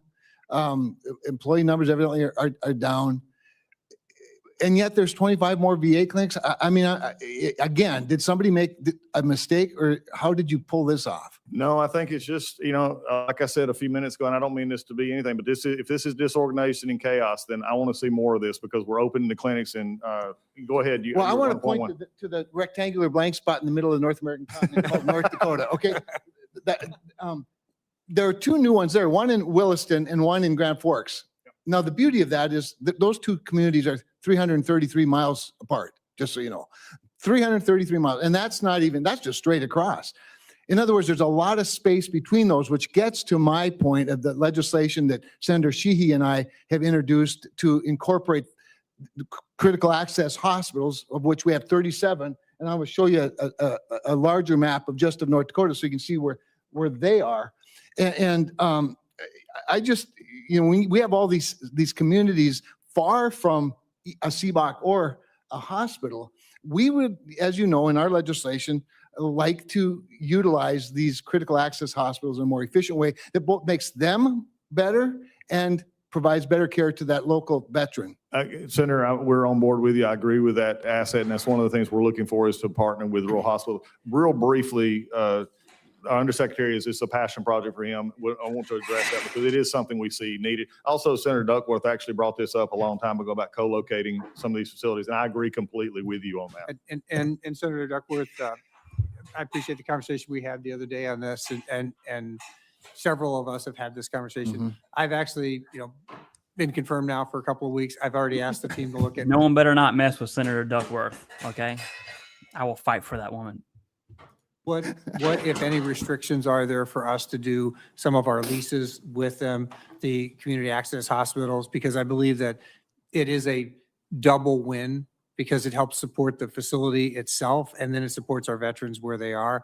And partnering with them to be part of our TPA network, our clinical care network, because even as we do this reorganization, the clinical care, the contracts, that's still going to be part of VHA. We're an integrated system. You have to have inside VHA, you have to run and manage the clinical care hospitals or the contract for community care, and you have to run the hospital system. But we're working on that. And I just want to say, I'm actually going to Ohio this weekend to open up another facility, and we have another 20 scheduled for this year, if I've got the number right. Well, Mr. Undersecretary, I'm just glad that we could reduce our backlog here at the United States Senate of confirmations for you as well. Thank you, Mr. Chair. Senator Hassan. Thanks, Chairman Moran and Ranking Member Blumenthal for this hearing. And thank you, Mr. Secretary, for being here and for your testimony. As many others have done, I'd also like to take a moment to reflect on the fact that Alex Preddy, a nurse who worked at the VA and cared for our nation's veterans in the ICU, was killed this weekend by masked federal agents in an outrageous escalation of unacceptable behavior by this administration in recent weeks. We urgently need additional oversight and reform over ICE's behavior because what is happening right now in Minnesota and in states across the country is making us less safe, and it needs to stop right now. So I hope my colleagues on the other side of the aisle will work with us to keep the government funded and protect basic American freedoms. And I will add, Mr. Secretary, that you mentioned an investigation. When there are officer-involved shootings in any other law enforcement agency in this country, pretty much local or state, the officers involved are put on administrative leave and an outside agency comes and does the investigation. So those things need to happen. The roving patrols need to get out of Minnesota while they mourn these deaths and while the investigation is pending. Now, Secretary Collins, to the business of today. I'm going to ask you a question that I asked a VA official who came before this committee in December, and I'm hoping that you'll have more information to provide than he did. Last May, President Trump signed an executive order that required you to direct a feasibility study and create an action plan regarding bringing a full-service VA hospital to New Hampshire. The action plan was due to the president last November. In a November 20th letter, my New Hampshire colleagues and I asked you to make that action plan publicly available by December 1st so that my constituents can review it and give their input. Secretary Collins, when will this action plan be made available for Granite Staters to look at and provide feedback? Senator, there's no one else more anxious to get that action plan than I. And at this point, we're still putting it together. I think that is the Undersecretary's role at this. So there was some setback during the shutdown that did delay this action. I'm hoping to get it to you as soon as possible. Well, that would be good because it is way overdue, even understanding that the shutdown. And I agree with seeing it up there as well. Yeah, it was good to have you up there, but the need is there. People are anxious to consult with you all. Now, you and I have previously discussed staffing at the VA and the need to make sure that our veterans have the best staff and the right number of staff to ensure that they get the highest quality of care. You all have talked about that today. It's recently come to light that the VA is planning to permanently eliminate up to 35,000 positions, most of which are currently vacant, including doctor and nurse positions. The doctors and nurses aren't overhead. This is a nothing burger, just so you know, but sure. We'll hear it out. Doctors and nurses. So this is in addition to the nearly 30,000 employees that VA lost last year. In an article discussing this plan and other VA actions, one VA nurse was quoted as saying, "We're going to continue to do more with less. We're going to continue to be overworked." So I'm concerned that these staffing cuts could leave the department in a position where it may not be able to care for our veterans moving forward, especially as more PACT Act veterans come forward to receive more care. And frankly, Senator Tuberville's chart raised more questions than it answered. So Secretary, what analysis has the VA done to ensure that the elimination of these positions will not affect veteran health care, not just now, but in the future as well? Thank you, Senator. And that's why my HR person is here. And also Greg Goins from a practice center will explain that to you. Okay, quickly, please. Senator, I'll start off. I want to make sure again that we don't conflate personnel and authorizations or positions when we talk about that. When we talk about that, and Mr. Goins mentioned a little earlier, for years we've had a process. Congress, you yourselves have been asking us for years to produce a unit manning document to provide position numbers, structure, how we're organized. The VA hasn't done that. I'm just trying to, sir, I'm running out of time and I have one more question. So Sure. I'm just trying to understand what the process is. We have a very detailed process. We put this in the hand of our operators, the VHA, who determine the requirements. What they are doing is going through and identifying what they need. We are removing empty, vacant billets that have been created at a very low level many times, that have been put on the book for years, that have no funding, no authorization from you to fund, that have been just sitting out there, that are masquerading as all right. I'm going to explain what he's talking about and why I said it's a nothing burger. I was a federal employee for many years. Okay. Federal employees must be authorized and they must be funded. HR people will say, hey, that's a 1-in-1 position. Or it's an 0-in-1 or a 1-in-0 position. Okay. Has to be authorized and funded, not by the agency, by the United States Congress. And so the positions that they are removing, as he just breathed, because he's in HR, he was saying, hey, these are 0-in-0. 0-in-0 positions are usually gotten rid of through attrition, right? The federal employee that's been there for 30 years, who's never going to quit, they're past retirement age. Whenever they do quit, they're not going to backfill that position. That's one example. So people will say you're cutting positions and they don't understand the O&O authorization and funding.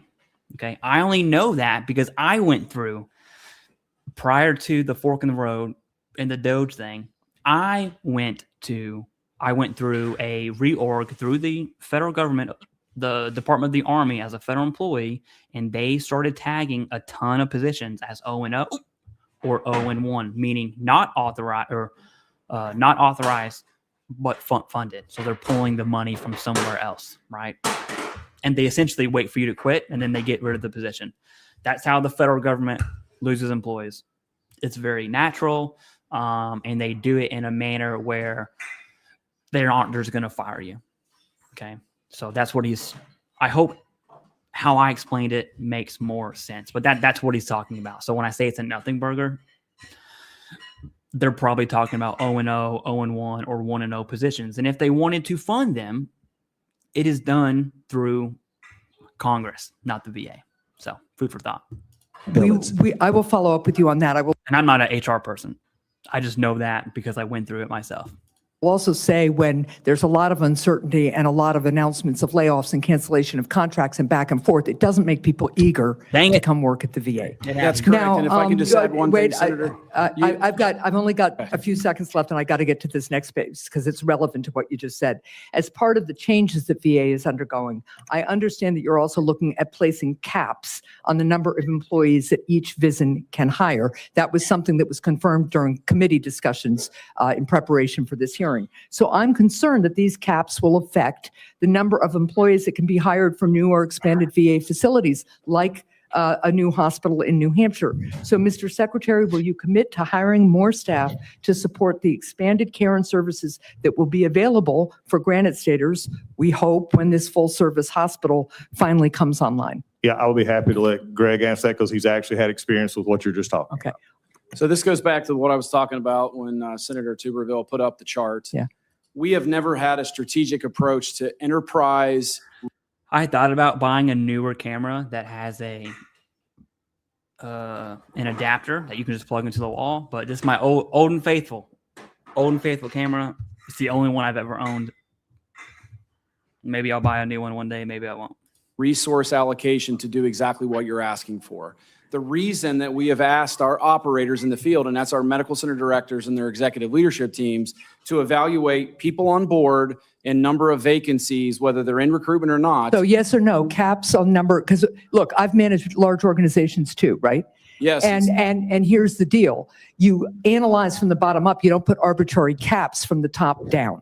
Right, but you also do an affordability. Any business in the entire free world, you can't just keep adding resources if the demand against We're not a business. This is a care agency for the people who gave us our freedom, and they deserve every investment we can give them. And I am proud to work with my colleagues on both sides of the aisles, but we need to put our money where I agree with her.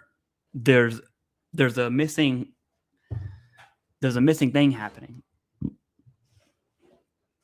Any funding for this needs to go through Congress. So our mouths are, and protect the people who protected us. Thank you. You're correct. My time in Afghanistan and both of my brothers being deployed in the same theater says the same thing on my end. But the point is, when you have a new hospital that comes into New Hampshire, thank you. As an enterprise, if we don't have a strategy to be able to look at your people and say, here's the resources to run it, you're robbing Peter to pay Paul. That has to be fixed. The strategy is fine. Arbitrary caps, which were described to our committee staff, are not. Senator, may I, if I can address the caps?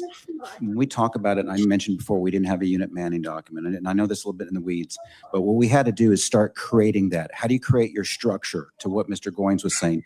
So what we did is we asked what the requirements were for VHA. So for example, they came back and said, we need 1,000 people. I'm just thing, right? Example. So basically, they said this is our requirement. Now, if I set my requirement at 1,000, okay, I can't put 1,000 positions on the books because I'm going to have a lapse.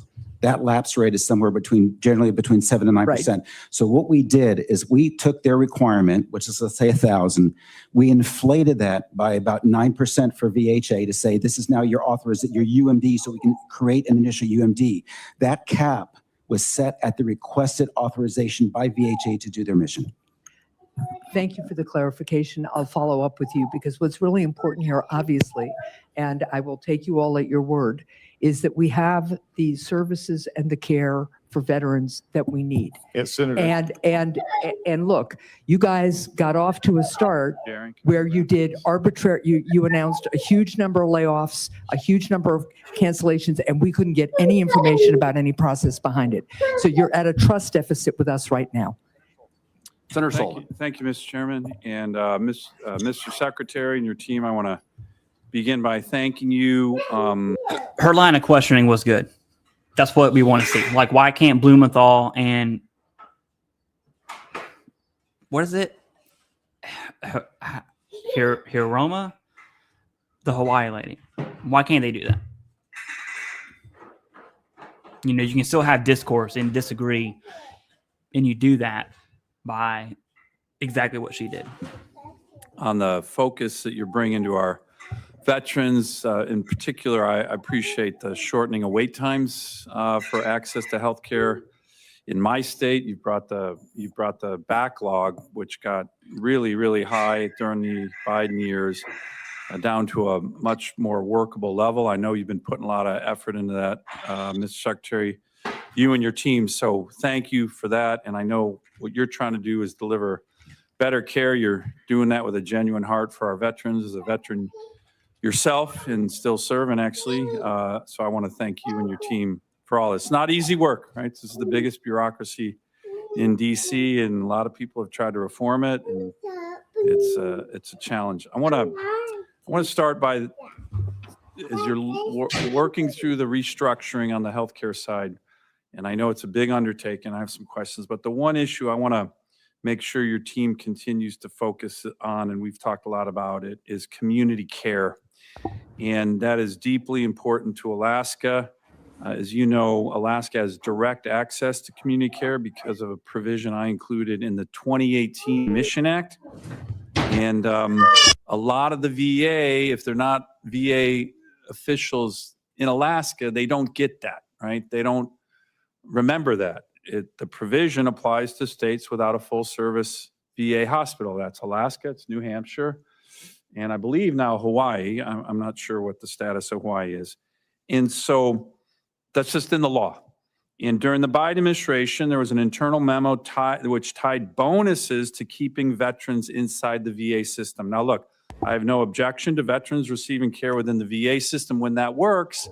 But as you know, Mr. Secretary, in my state, it doesn't always work. And the law says, hey, the veteran can go out and get community care, period. That's end of the story. So how are you making sure that we, as you're doing the reforms, that you're going to still focus on community care, because it's really important, and the last administration tried to put their thumb on the scale on that, even though the law said my veterans get to go into the community to get it because we don't have a full service hospital.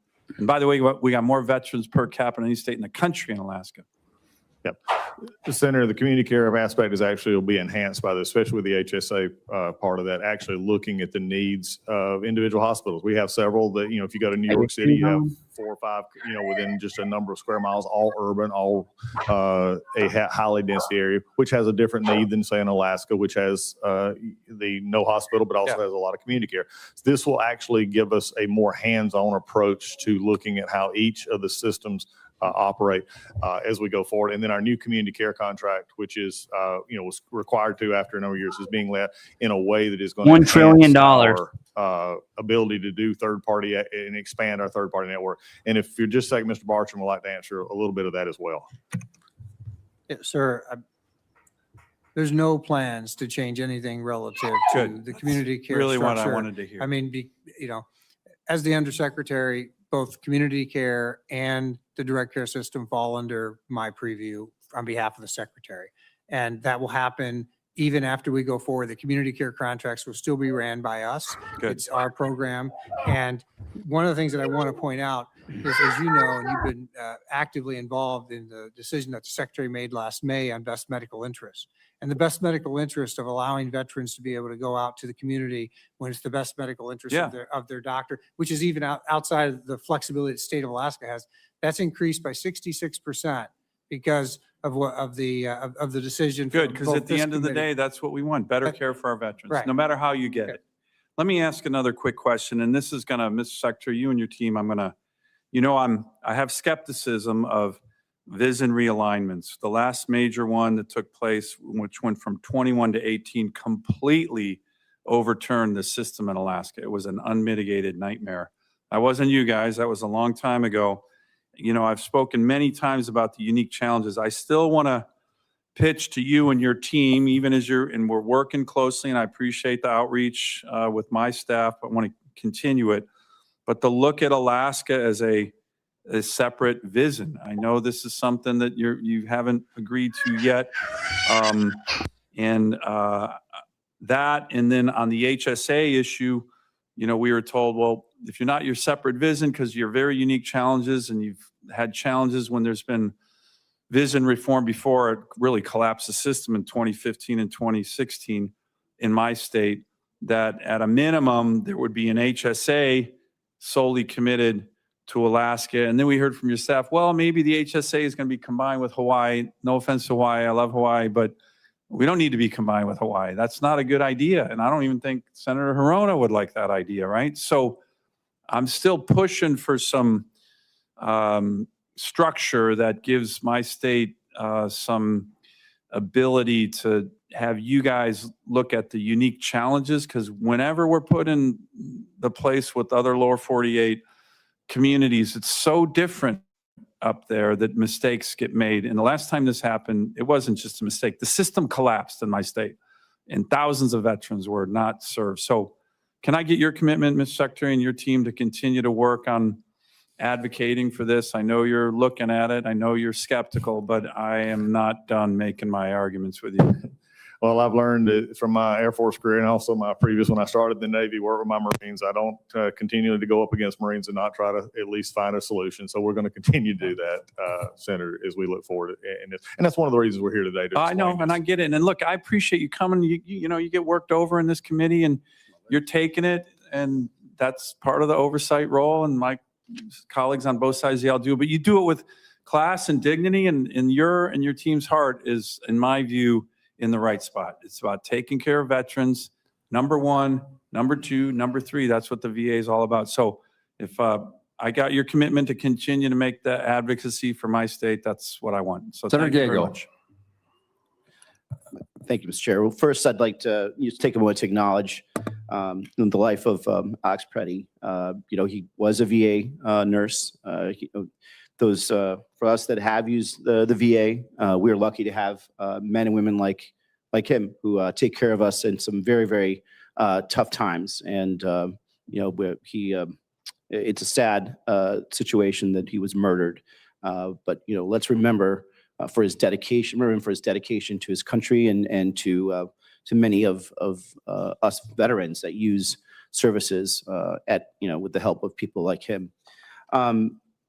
Moving into Arizona, where I worry about my veterans there's a new 30,000 square foot VA medical facility in Yuma set to open by summer of 2027. We talk about overrepresentation of veterans. That's a big community there, and it's rural also.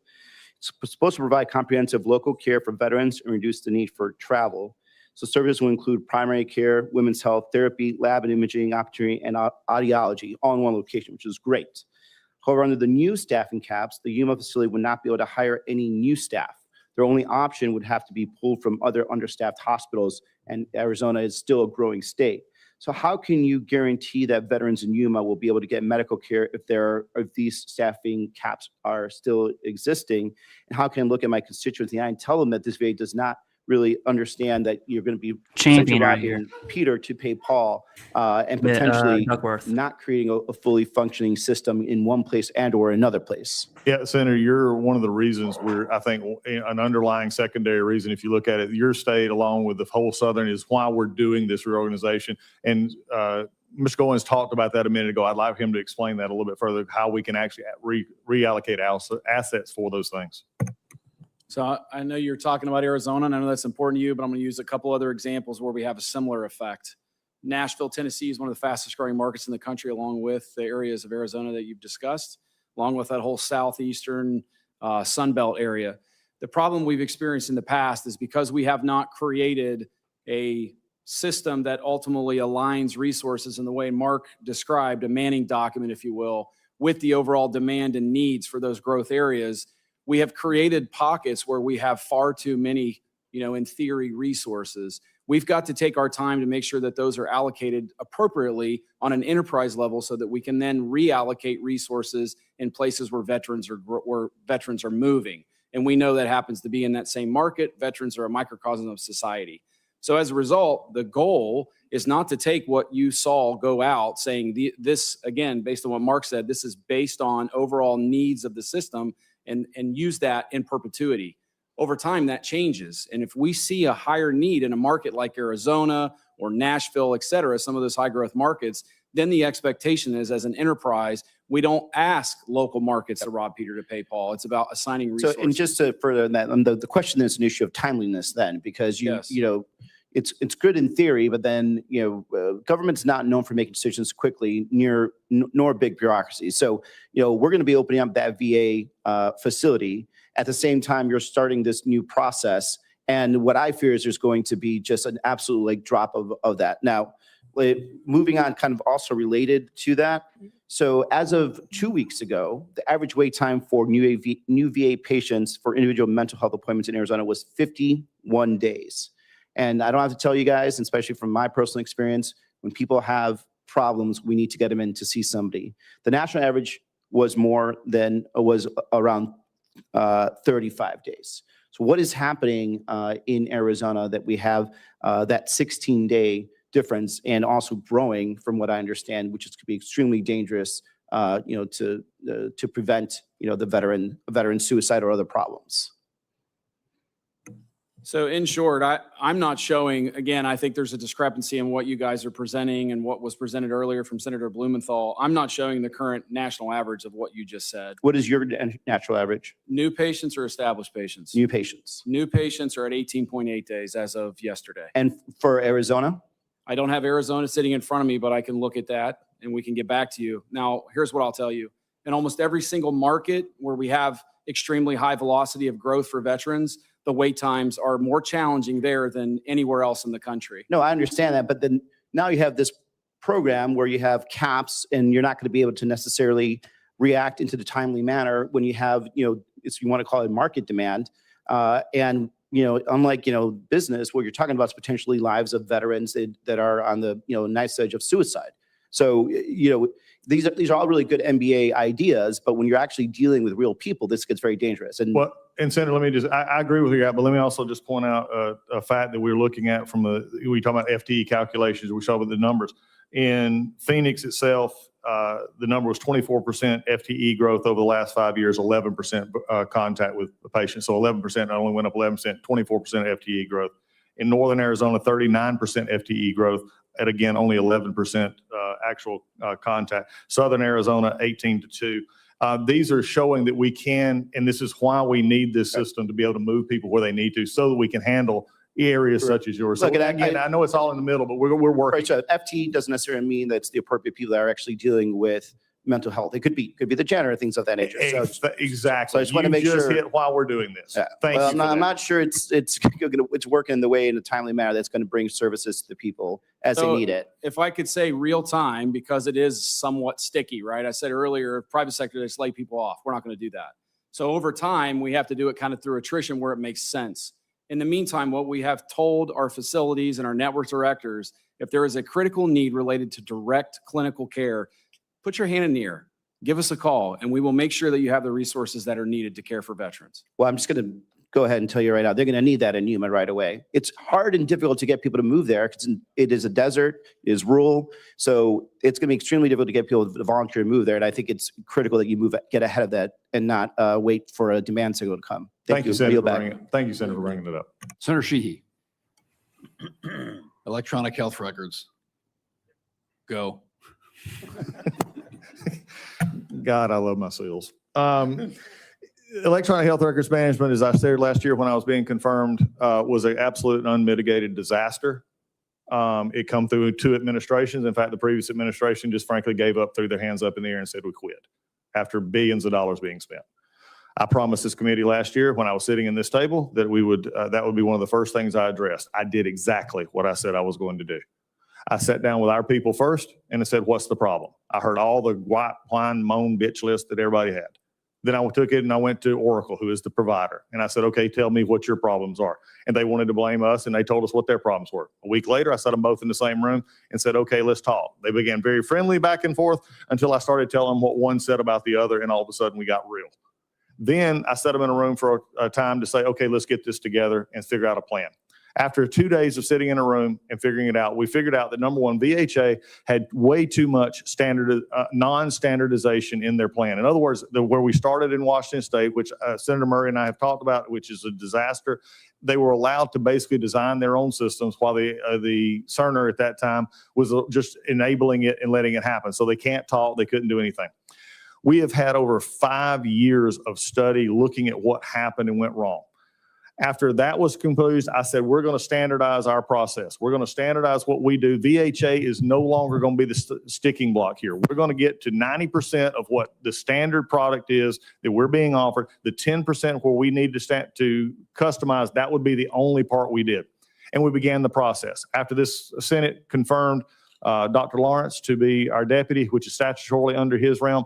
All he basically has done is went to Michigan and to Ohio and to Alaska, and we got Indiana that are April 1, we go live on the Michigan sites. They have been working for a year now or longer at this. We have had consistent reports. We have consistent metrics and data, and Dr. Lawrence has personally been to those sites multiple times. So that for the first time, I can report to this committee that we've actually begun to put an EHRM system in place that will help community care, that will allow the doctors to send in their, not only get paid, but also send in the medical records and medical charts. It'll allow us to, inside a system, to actually be able to talk to each other, which we can't do right now.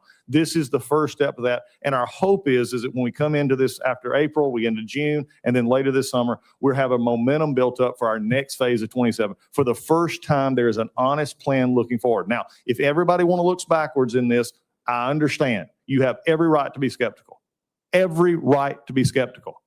But all I can tell you right now is unlike anything in the past, I have set my eyes and focus on getting this done because I knew it's where we needed to be. We put the resources and the capabilities there, and this will get done, and it's going to be done in the right way. And I welcome any senator, anybody on the staff to ask us questions, to get Dr. Lawrence. I will make him available to anything that you need. Thank you. I cannot Thank you, stand. Senator Sheehy. You were quicker than I envisioned. I cannot stand Sheehy. If you've seen his statements regarding VA disability compensation, you would know why. He's not a fan. Spoiler alert. Better than anybody else. Senator Slotkin. I should have talked. Thank you. Similar, there's bipartisan concern Exactly. about the electronic health record Rightfully so. modernization. You mentioned Michigan. We are set April 1st to be the next state.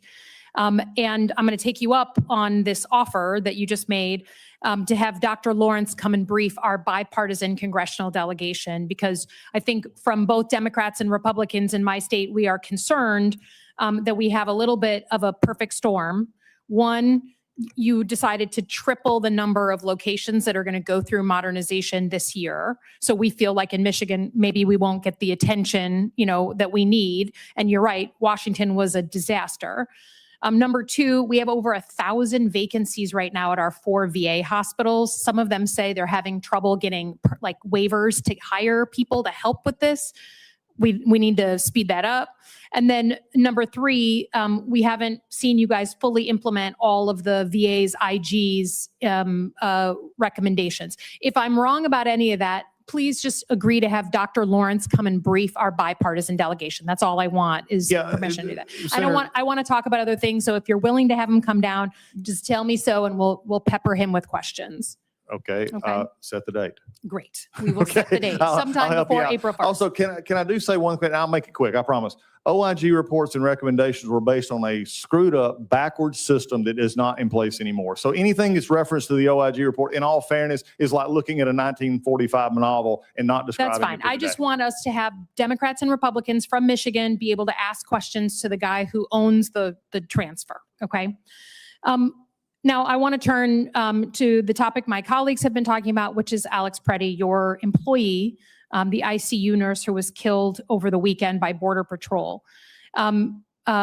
You said in your opening statement that you weren't able to engage on this topic, but you did engage on this topic. It took you 30 hours to put something out on Twitter about his death. First, you put out something with penguins in Greenland, but then you put out a statement that said, quote, such tragedies are unfortunately happening in Minnesota because state and local officials' refusal to cooperate with the federal government to enforce the law and deport dangerous illegal criminals.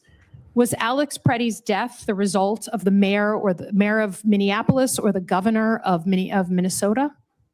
Alex Preddy's death was a tragedy, as I've stated, and I will continue to stand by that statement. Okay, but you put it out under official VA Twitter, right? This wasn't like your personal opinion. You weighed in and said why he died. And let me just Listen, you might fully support President Trump, doesn't matter. What she's saying right here is the key.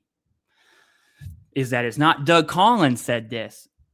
It's the official position of the Department of Veteran Affairs, which, by the way, is supposed to be nonpartisan.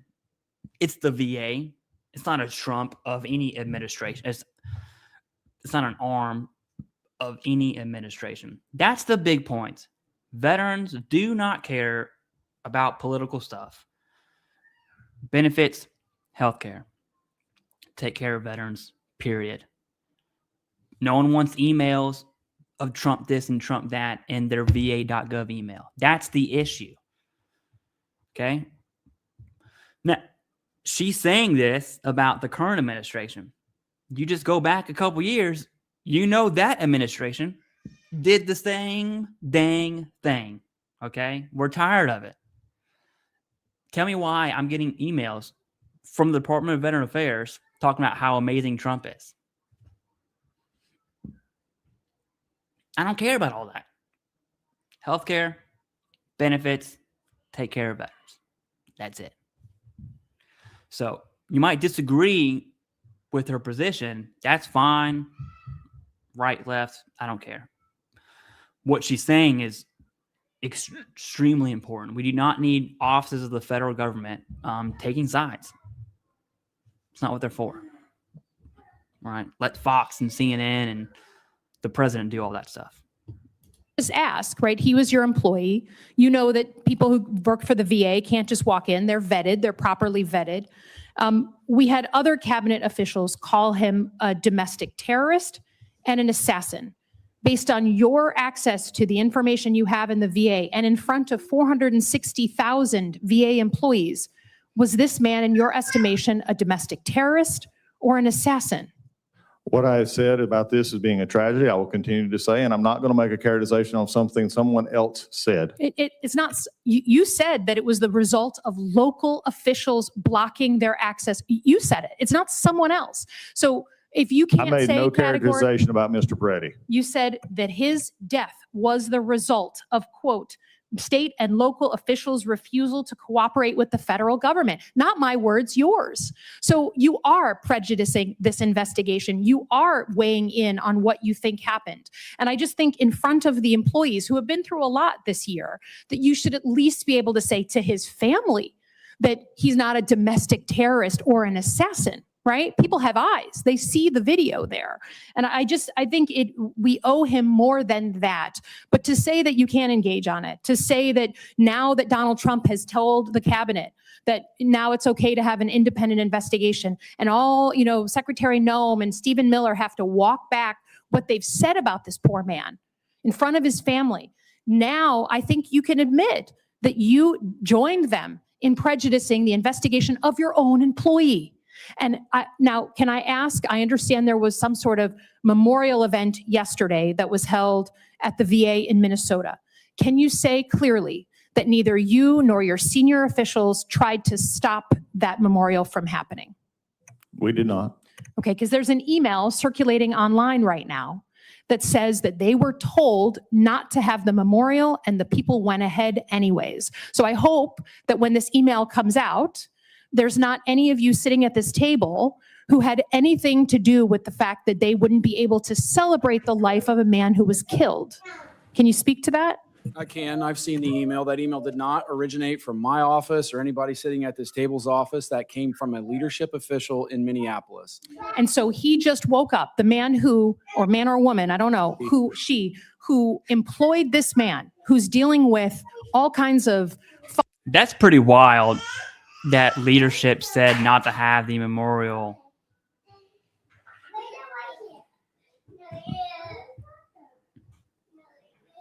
That's wild, okay?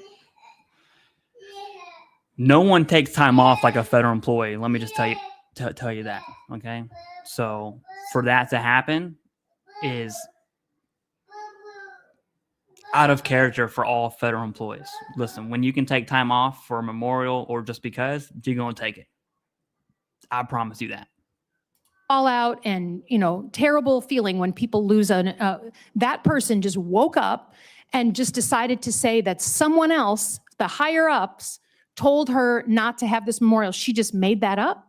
I don't know that she made it up, but I can't tell you what her perception of anything was. But what I can say is that we have been supportive in an appropriate time to be able to have a period for their employees to memorialize Alex Preddy. And they did that yesterday with almost 400 people. Well, I hope at noon, which was scheduled. You see how it takes a suspension of disbelief to believe that the woman who is the supervisor of this poor man said that higher ups told her that she couldn't have a memorial. It seems a little hard to believe, but I yield my time. In the military, right? I was in the Marine Corps.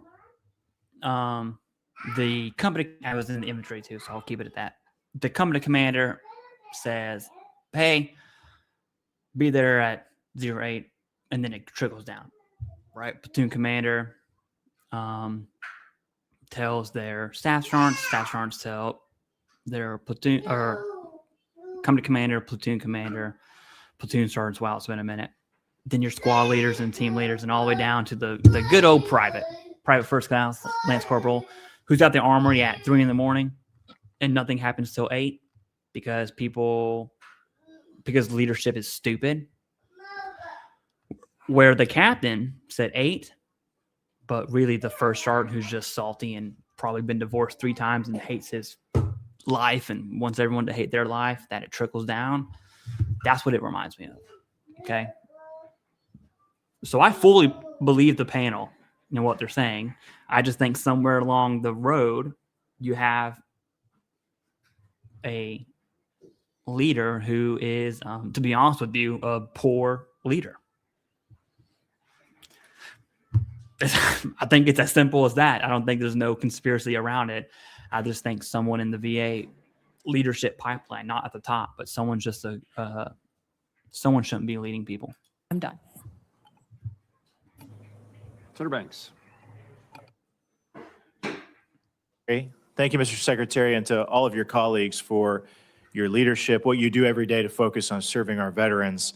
And especially thank you, Secretary Collins, for we've had many discussions and your leadership and what you're doing to work with me to move the Indianapolis Replacement Medical Center and the Hamilton County Outpatient Center lease forward in Indiana. These projects would replace a really old downtown medical center with a new medical center and an outpatient center that's closer to where most veterans in the state of Indiana live. And I wanted to ask you, Mr. Secretary, can you talk about how this innovative approach could better benefit veterans in the state of Indiana? I'd love to. I think this innovative approach, especially when it comes to the two-pronged effect of not only direct care, but also community care as well, which is something vital to your state, just as it was when I represented the state of Georgia. It's something that we've got to work with our partners on in making sure we get the veteran the best care that we possibly can. The best solution that I can give you on how this can actually work is from, what we've talked about today, but Greg Goins was actually on the field. A lot of his input came from what you're talking about here, because it wouldn't be in Kentucky and into the thing. I would like for him just to address how this is going to make really this integrated care better as we go forward. Please. Yes, so the overall integration of care model in the new structure is one that really hinges upon that HSA relationship. what we have right now is you have a network director that oversees Ohio, Indiana, Kentucky. Yes, they have aspects of your care and the areas that you're talking about specifically in their, their wheelhouse of responsibility, but it's they're completely pulled away with some of the oversight responsibilities here in DC. So as a result, the new HSAs, their sole function is going to be able to understand that and advocate on behalf of Indiana veterans in this very specific way. I know that y'all can't talk about the president's budget request in advance, but Mr. Secretary, I do appreciate that your team has shared that these projects rank very high on the VA's priority list. The next thing we need is the outpatient center lease to go into the FY 2027 budget. Is there any obstacle preventing that from happening that you're aware of? When it comes to budgeting, that would be all here. Nothing from our perspective. I think we've made, clear on our intentions and things that we, the stuff that has been inputted from our perspective, but then we defer to this body and others to get that finalized in how they would like to see it. Good. Turning to your RISE initiative, Indiana touches 4 VISNs, as you know. Most of Indiana is in VISN 10. Northwest Indiana is in VISN 12. Part of Southwest Indiana is in VISN 15, and a lot of veterans in Southeast Indiana go to facilities which are in VISN 9. So you see the patchwork that we have. How will consolidating the VISNs improve coordination of care in Indiana? Well, again, this is one of those things when you look at it from a perspective of, crossing lines, and it goes back to the very issue that we were seeing in how you get answers that are consistent across VA, and this is something that really actually helps out. I'll let the Undersecretary Greg handle the rest of it, because it is something we need to look at. So Senator, as somebody who grew up in Evansville, I fully understand where you're coming from on the coordination, but that's why having the larger VISNs allows for resource across that larger geographical territory as they focus on the strategy and the resources. But in the HSAs, as they focus down on the markets, and we haven't identified what all the HSA delineations are going to be, but the markets can be tighter so that they can focus on an area. I'll pick on my area where I grew up, since from Indiana, the Evansville, Vandenberg, tri-state area with, the Henderson, Kentucky area, that's a market. And that's an area. And so as the HSAs, they can cross over those boundaries as they go out, but they're really going to be able to focus on the market aspect of it. But even today, as you know, there's not a policy barrier to prevent somebody go from one VISN to another VISN because it's the veteran's choice. Although I would contend that sometimes that's the perception, as Senator Moran pointed out earlier, that veterans will get those types of messages because of the broken nature of the policy distribution across the system. So I think this will help us focus on that. And to the right of me, it used to be the VISN director in the Louisville area, Kentucky area. So you may want to chime in a little bit more. Yeah, the only thing I would say is veterans will continue to have a choice where they want to receive their care. And if they're in Southern Indiana, that might be Louisville for specialty care. And I think that you would prefer that as well. What I think is the challenge in the current system is if a veteran in Indiana has an issue, you don't know which VISN you have to go to or which VISN you want to escalate concerns with. So to what Mr. Bartram mentioned, Indiana right now is seen in that larger VISN at a like upper Midwest group of states. And so that would have a singular place for you to go for conflict resolution when a veteran has an issue. So I think it's the best of both worlds, frankly. Got it. Thank you. My time has expired. Senator King. Thank you, Mr. Chairman. A couple of questions about the reorganization. I think the first thing, Mr. Secretary, and thank you for being here today, is this a done deal, or is this a work in progress? Is this a draft that we've seen, or is this completed to be implemented? This is majority is a moving forward of the completed issue. That's why we've been over the last month discussing with members of Congress as well. There are still some things that we need to work out that even our own people are coming back with and saying, okay, after looking at this, then we're going to continue to change some things. So there's some changes, smaller changes. The overall structure, the overall vision of how we're going to take this is where we're moving forward Let me with. follow up on that, because just from a 30,000 foot level, I don't really understand how we're flattening the organization by essentially inserting a new layer. Now we have 18 VISNs. They're going to go to 5. We have 0 HSAs. We're going to go to 15. We're going to have fewer VISNs and this new thing called an HSA. I don't understand why we can't simply reorient or change the structure of the VISNs rather than create a whole new level. Seems to me we're reinventing the VISNs from where they were 25 or 30 years ago. Not really, Senator. And I think the problem here is an understanding of what goes back 20, 30 years ago for those who would go back and look at the history of the VISNs and where they're. I'll say this about the VA stuff here. The VA can't continue as it is. Everyone complains about VA healthcare. They have been for like the past 40 plus years. Okay. And so this administration, Doug Collins, they're trying to change that. And that's what they're going to do. And so you're either okay with what we had or you're not. That's what I would leave it as. Okay. Do you want the VA to continue as it is today, or do you want to see change? That's what you have to answer. So remember, the VISNs at one point in time were not going to be any bigger than 10 to 15 people. Some now actually have literally tens of thousands of people associated with a VISN, which was never intended to be, which is one of the problems that has existed on how you can't get answers out of there.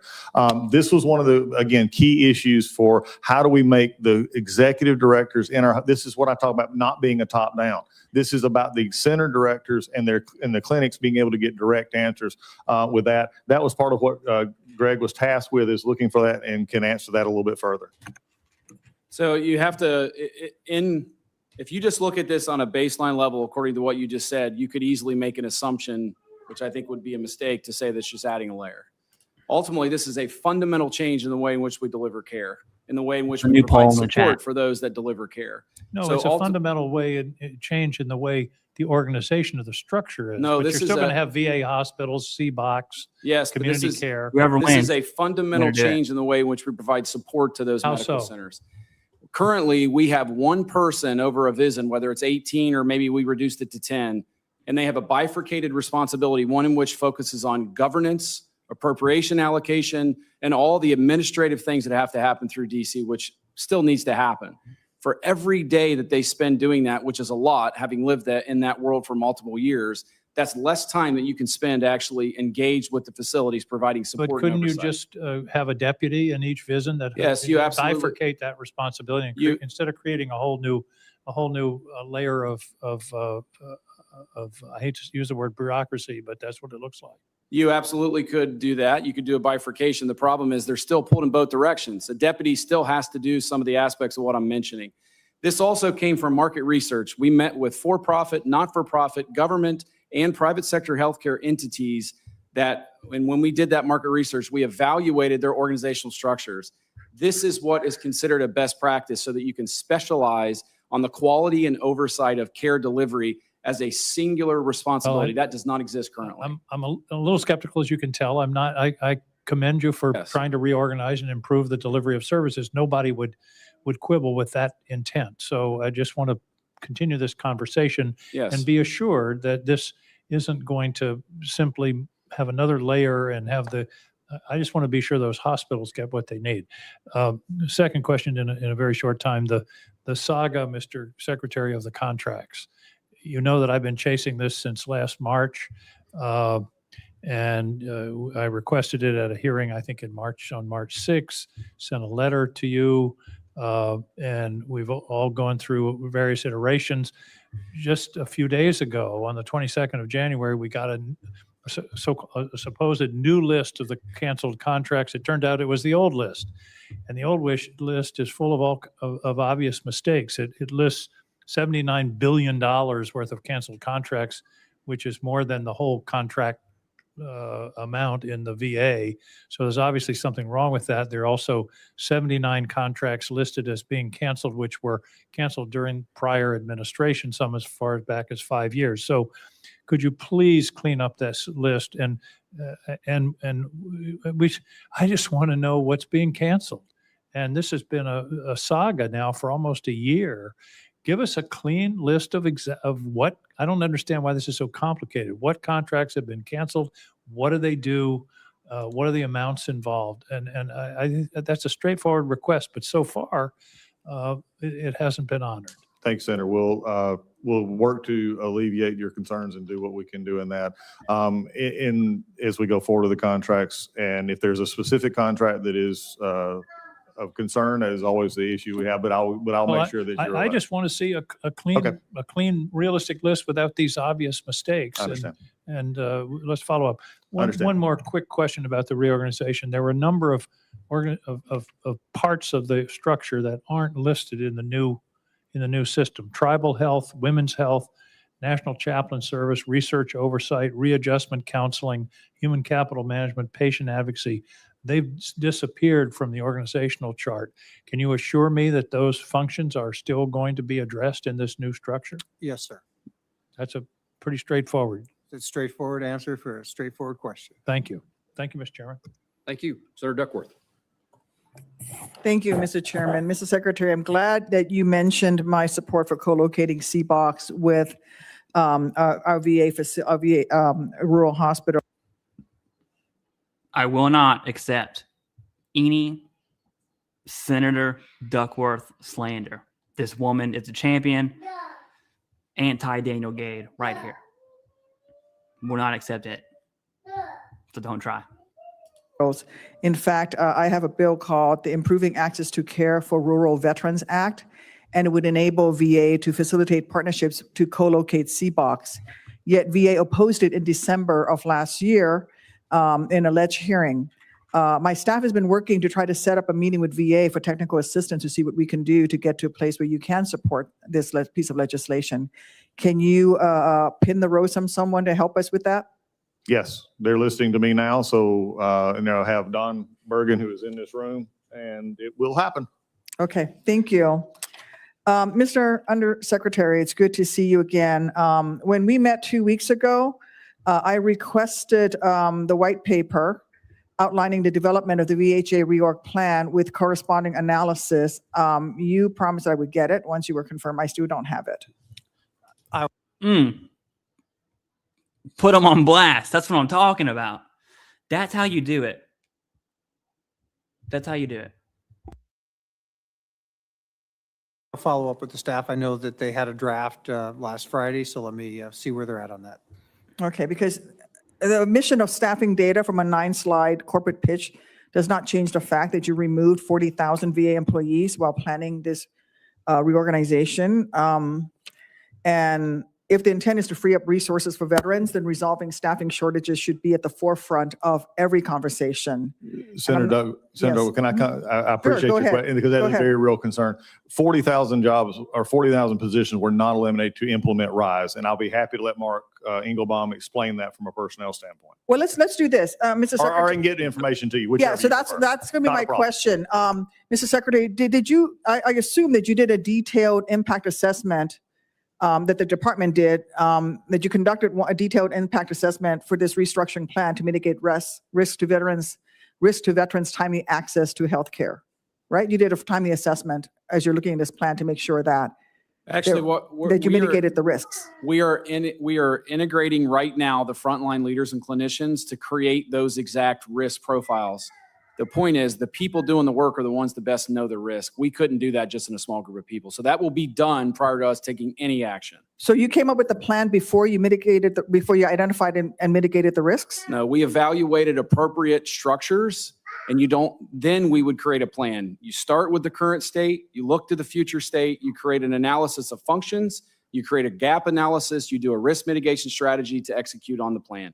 We are very much at the infancy stages of the planning. The planning has to be done by the people that are the ones that are on the receiving end of this. It's the frontline clinicians that have to drive this. They know the risk. I can't tell them what the risk is in order to implement something. Do they have a risk assessment somewhere? Do they have a list of the risk? I mean, The risks are being created right now. will you provide that to the committee?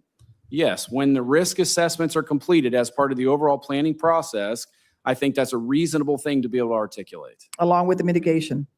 Of course, we would Okay. not execute on something where we've identified a risk without a mitigation or elimination It strategy. seems strange to me that you would come up with an entire elaborate plan without including risk. And maybe it's my Army training, but when I went to my commander, part of my decision matrix was to actually have the risk and the mitigations of the different courses of action before I asked him to choose a course of action. And you're telling me that you chose a course of action before you had fully identified the risk or come up with mitigation processes for those risks. Senator, It's kind of backwards. not really, Senator. When you look at this is not a new thing. This is not a new discussion. This is a decades-old plan. Even when you were at the VA as well, this has always been discussed. I think the issue here where there's more of a risk problem going forward, and this has been the problem at VA for years, is a risk aversion that keep us from doing exactly what we're doing right now, that we were too scared that anything would happen. The risk part here is that we were headed down a path in which we were not being able to service the veteran first. We were not being able to do the things that veterans needed because of illogical resource allocations, policies and procedures that have been let go for years that really serve more of the VISN VACO structure than it did the hospitals. You saw, I believe you saw this when you were at VACO. I did. And We just got to get out of the VACO-centric model here back to what they're supposed to do as policy. The risk came in doing nothing. And that was the overriding from my perspective, is to go tell them after all of 2 decades of doing this, every Congress report, every OIG, every VSO, everybody else, this is why we know we need to change. And then as we move forward, we have those abilities to tweak the system to confirm that nothing is being damaged in the process, and making sure that our veterans are getting the best care. And we're already starting to see good process in that. so will you provide to this committee, to myself in particular, your list of risks to veterans' timely access to health care once those are developed, and how you plan on mitigating them once it's done? We'll Whenever take care of that- that. Okay. We'll get you briefed on that. Did you have a list of chosen key performance indicators and data collection methods that were implemented in developing this plan? And if you did, can you provide those to me? Oh, we'll and the do that. committee? Can I say on that? This is amazing. I appreciate you bringing that up, because this was something that amazed me when I first got to the VA. Did you realize that we had no KPIs across VHA? Well, let me rephrase that. We did. We had almost 500. In which everybody just sort of did their own thing and say, I'm going to measure myself against this. One of the first things we did, with the help of the folks at this table and also a guy named John Figueroa, who actually helped us look at this, we have narrowed that down to 18 KPI metrics now that every hospital in our system now uses. So everybody knows how they're getting measured. And that's one of the things that has driven the process in helping our hospitals know, here's what we do well, here's what we do not. Because I can pull that up right now. If I had my iPad, I could show you every hospital in our system, and they could be compared against it. Great. Can you pull hit it up and hit perfectly. send and send it to me tonight? Do what now? Can you pull it up in your I can iPad pull- we today can- and we send can it to pull- us? We can pull data and get you those and show you Great. what the dashboard looks like. It's Along with something the- I didn't have. No secretary before me had this capability. Along with the data collection methods that you're using? We'll Can get you with do that? VHA. I We'll mean, get if with you've got VHA it, on that. if you've got it, Yeah. you can pull up on your laptop. Will you send Greg, it to us? we can do that. Okay. And I just want to say one final thing. Mr. Secretary, will you call on Stephen Miller and the Vice President to delete their tweet calling your employee an assassin who tried to murder federal agents? Senator, I've already stated that my sympathies to the family in a tragic I know. situation. I've said all I'm going to say about it. Sure you're not going to talk to your fellow cabinet secretary and ask to the Vice President? Okay. Senators, thank you. We had what I think is a pretty darn good hearing. We had nearly every member of the committee I'm exhausted. present and asking questions. And I think the witnesses gave good answers. They also committed to providing more information. So thank you for the good answers. Thank you for your commitment on information. All right. There's a poll in the chat. Okay. If you want me to give you my input, which I've been holding, I did a poll on the channel as well. Say yes or say no, because I'm about to end it. And whoever wins I'm going to do it. I'll follow through with the word. If you'd like to submit a question to my colleagues, if there is a senator who'd like to submit, please do that for and please do that as quickly as possible. And then your witnesses will I should do this differently. Let's do that sentence over again. Senators who would like to submit questions or additional statements to the record for today's witnesses have 1 week to do so. So my colleagues, we have a week to ask additional questions, and I ask our witnesses to respond to those questions for the record in a very timely manner. And timely manner means in our favor, not in yours. So, Senator, I don't have the ability to ask, well, you send it back. Senator, this has been good. I appreciate again, this is what we need to have in this as we look forward to it. I appreciate my colleagues. I appreciate our VHA and VA looking at what we can do for the future, and I do appreciate it. I'll yield back. This is one of the better hearings, in my view, that we've had with the Department of Veterans Affairs in a number of administrations. So thank you very much for that. Before I pound the gavel, I was trying to get that accomplished, but Senator Duckworth asked one too many questions. And so, Senator Blumenthal, I apparently owe you at least some time if you want to ask another question. Thanks, Mr. Chairman. I'm so glad I waited. I want to just reiterate the importance of getting data from you, facility by facility, on each of these categories, on staffing. I also want the data that we have asked for repeatedly on contract cancellations. I don't know whether it's been raised while I've been out. And Senator King and I have had a good conversation about that, ranking member. We did. Well, I'd like that data.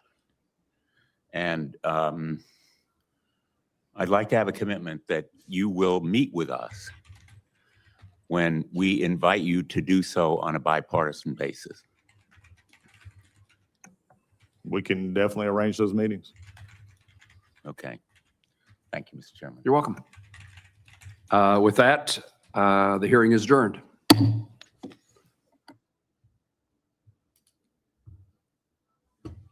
Thanks for that. I appreciate it. Okay, here we go. We will end the poll. You'll see it. 51% say yes. So here we go. I'm going to give you my 2 cents on Alex Preddy. You're probably not going to like it. How do I start? This is live off the cuff. No script, no anything. Alex Preddy, these are the facts. Alex Preddy was protesting. Fact. The federal agents were doing the poll. The poll is not on the mobile. The poll is on the desktop version. Sorry. He was protesting. Fact. The federal agents were doing their job in accordance with the law. Fact. You don't gotta like it. Those are both facts. Okay. Those are both truths. Alex Preddy was aggressive. Federal agents were aggressive. Fact. Both. Fact. You don't gotta like it, but those are the facts. Okay. And then when I say aggressive, it's the whole situation prior to like 8 of them coming down. Okay. Whenever they got in each other's faces, it became more aggressive. Alex Preddy became more aggressive. The federal agents became more aggressive. That's fact. It's like it's feeding off each other. Those are the facts. Don't gotta like it. That's what happened. They tried to detain him, bring him down to the ground, whatever.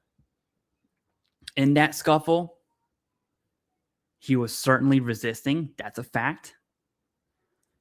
Okay. Federal agents also saw a concealed. And I'm saying facts based on the videos that I've seen. All right. Federal agents removed the concealed weapon. That part's key there. They removed it. Okay. They removed it. Federal agents shot him. Alex Preddy died. Those are the facts. And so you look at the facts, who's right, who's wrong. I think they were both wrong. What started out as exercising your rights, both from protesting and doing your job, escalated with aggressiveness, emotions, tensions, and only wrong came out of it. There's not a person on this planet that will convince me that he deserved to die. Not a single person. And the agents, not just the one who pulled the trigger, but the agents involved are going to have to face man's judgment. When I say man's judgment, I mean due process, put them in the court system, and the court system will have to decide what to do. That's what I think should happen. Okay. Shooting them in the back that's another fact. That's a great fact there. Okay. They shot him in the back, and you look at precision and the tight. I don't know what kind of firearms training that y'all have had. I have shot, not just like in the infantry, but from doing, when I joined SIA, I shot more as a SIOPer than I did as the infantry, because you're just in a special operations environment.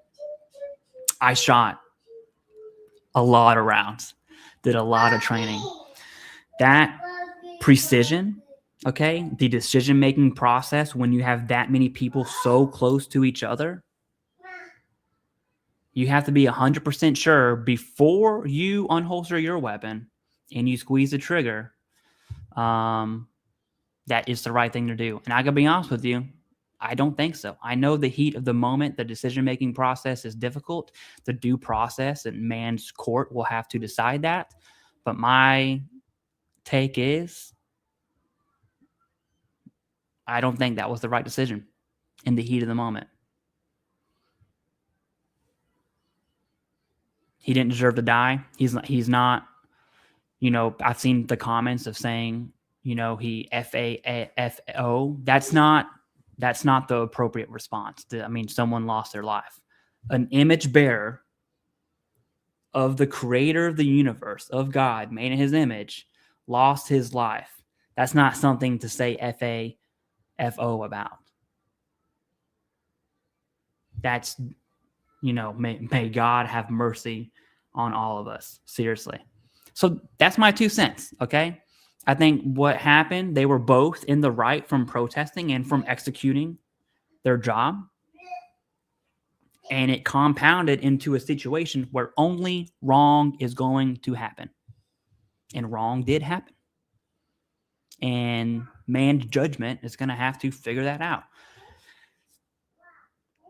Ordering the investigation, all that other stuff, that ain't got nothing to do with me. Okay?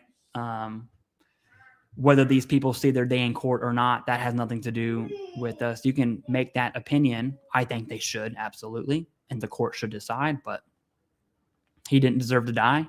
He shouldn't have died. The federal agent shouldn't have pulled his weapon. The federal agent should not have pulled their own weapon. The federal agents and Alex Purdy should not have been aggressive with each other. That's it. Because if you're going to say Alex Purdy wasn't aggressive, you are clearly, it's not applicable. It's not. I think you missed the entire point there. Don't be blind, okay? Don't let pride blind you. Who's that? Pocus 98? Come on. Don't be an idiot. Man, I was on a big thought process there. Only wrong came out of it. That's pretty much it. And then an image bearer of God lost his life. And may God have mercy on all of us. Anyways, that's all I got. Peace.